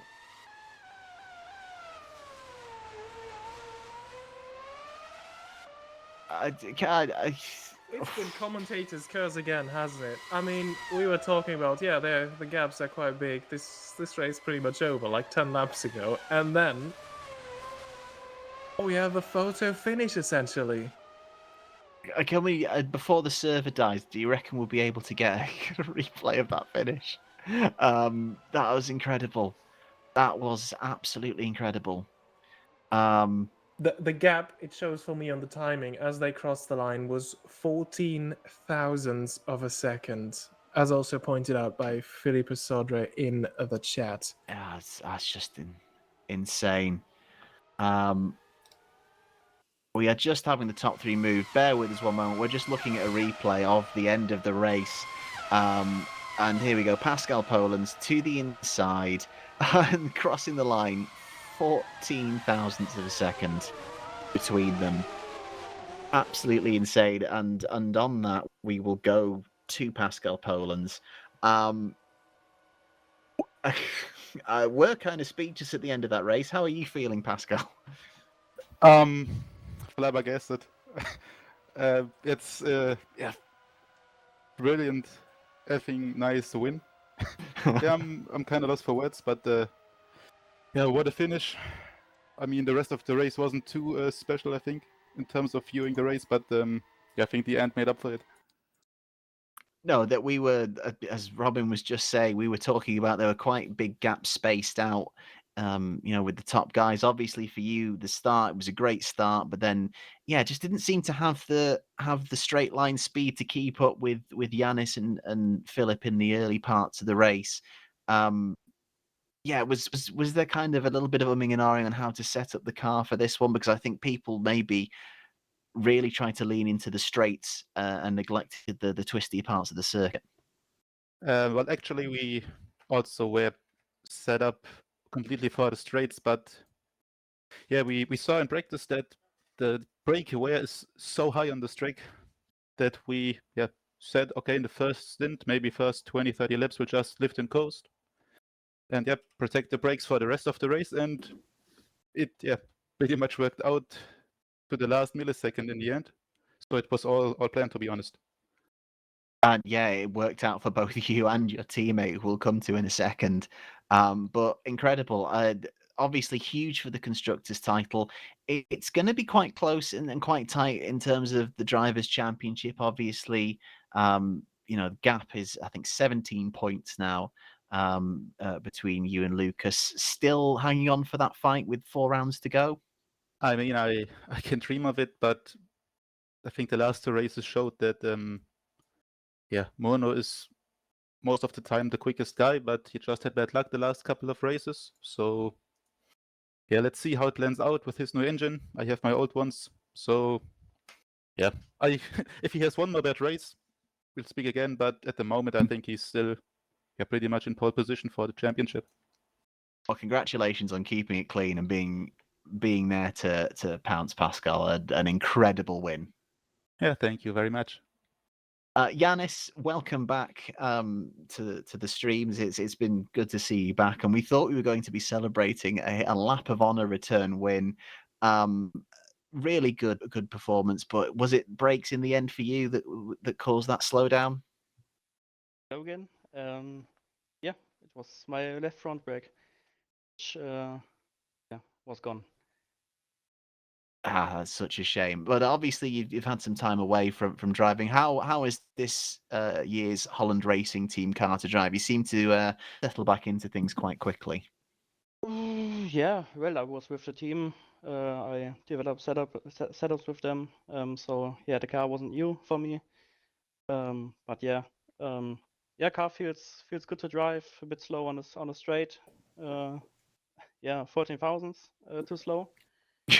And yeah, but yeah, definitely feels alright. Obviously, with Knežević out for a little bit, I knew you were kind of touted to come back last week, and then there was the decision, I think, because of like the impact on the budget. Any insight as to why this week you decided to step back in the car? Yeah, because I wanted to. Why not? I was hyped about driving again. I'm having the fire again, like to say, Yeah, so I just wanted to drive. Have a great time. Well, you did. And in terms of like any targets before the race, were you expecting to kind of be up as high as you did? Were you surprised? Because obviously, disappointing to lose it at the end. But coming into it, was that what you were hoping for, or were you just thinking, "Oh, I'll be happy with the podium or points"? Yeah, well, I hope for a podium, but if everything went right, that wouldn't have been possible usually, especially with Lucas getting out of the way from us. But yeah, I mean, P2 is better than I expected. P1 would have been better, but yeah, but I'm really happy. No, absolutely. Obviously, yeah, devastating way to lose the race, but still a fantastic result. Great to see you back. Glad the fire's back, and maybe we will see you again soon. Yeah, maybe. And finally, Axel, another last-minute change of position. Incredible. First of all, you've had the hell of a recovery drive. So I believe you're a bit of a passenger in turn one, lap one. Yeah. I got caught up with Gino and a few other cars, and then Gino pinned me against the wall, which wasn't very nice. So I ended up like way back and had huge damage, which I had to repair. So yeah, Ma was back at the start, and then just had to focus on lifting and coasting. And obviously that must have been frustrating when you're trying to make your way through the field, obviously trying to recover back through while managing an issue. But obviously it's come around in the end. How close to the end was it? Did it become apparent that Misha's got a problem and you were kind of reeling him in? Honestly, I didn't know. I was asking Kevin, and Kevin told me not to worry about him. You're not going to catch him. But I just kept pushing anyway, just because I thought there was an outside chance, like put a little bit of pressure on him or whatever. And yeah, I saw the gap coming down a lot in the last 2 laps, and just thought I've just got to keep sending it and pray the brakes stay together. And it, yeah, obviously worked out quite nicely in the end. No, absolutely it did. A brilliant recovery drive. Well done to kind of keep your nose clean after that initial incident, and congratulations on the podium. Cheers, thank you very much. And what an incredible end to the race in Baku. Obviously, another shout out to Gustavo Fragoto, finally scoring a first point for Bravo Snow Shatten as well. Just incredible results there, changing things in that remarkable final lap. And next time we're off to another venue that is new to the WMSC as we head to the Yas Marina circuit and Abu Dhabi, and that's the first of 2 double headers to end the season. We'll go back to back in the UAE and Malaysia, then Japan and Brazil. Thank you so much for watching and joining us this afternoon. Have a brilliant rest of your weekend, and we will see you for the next one soon. Take care.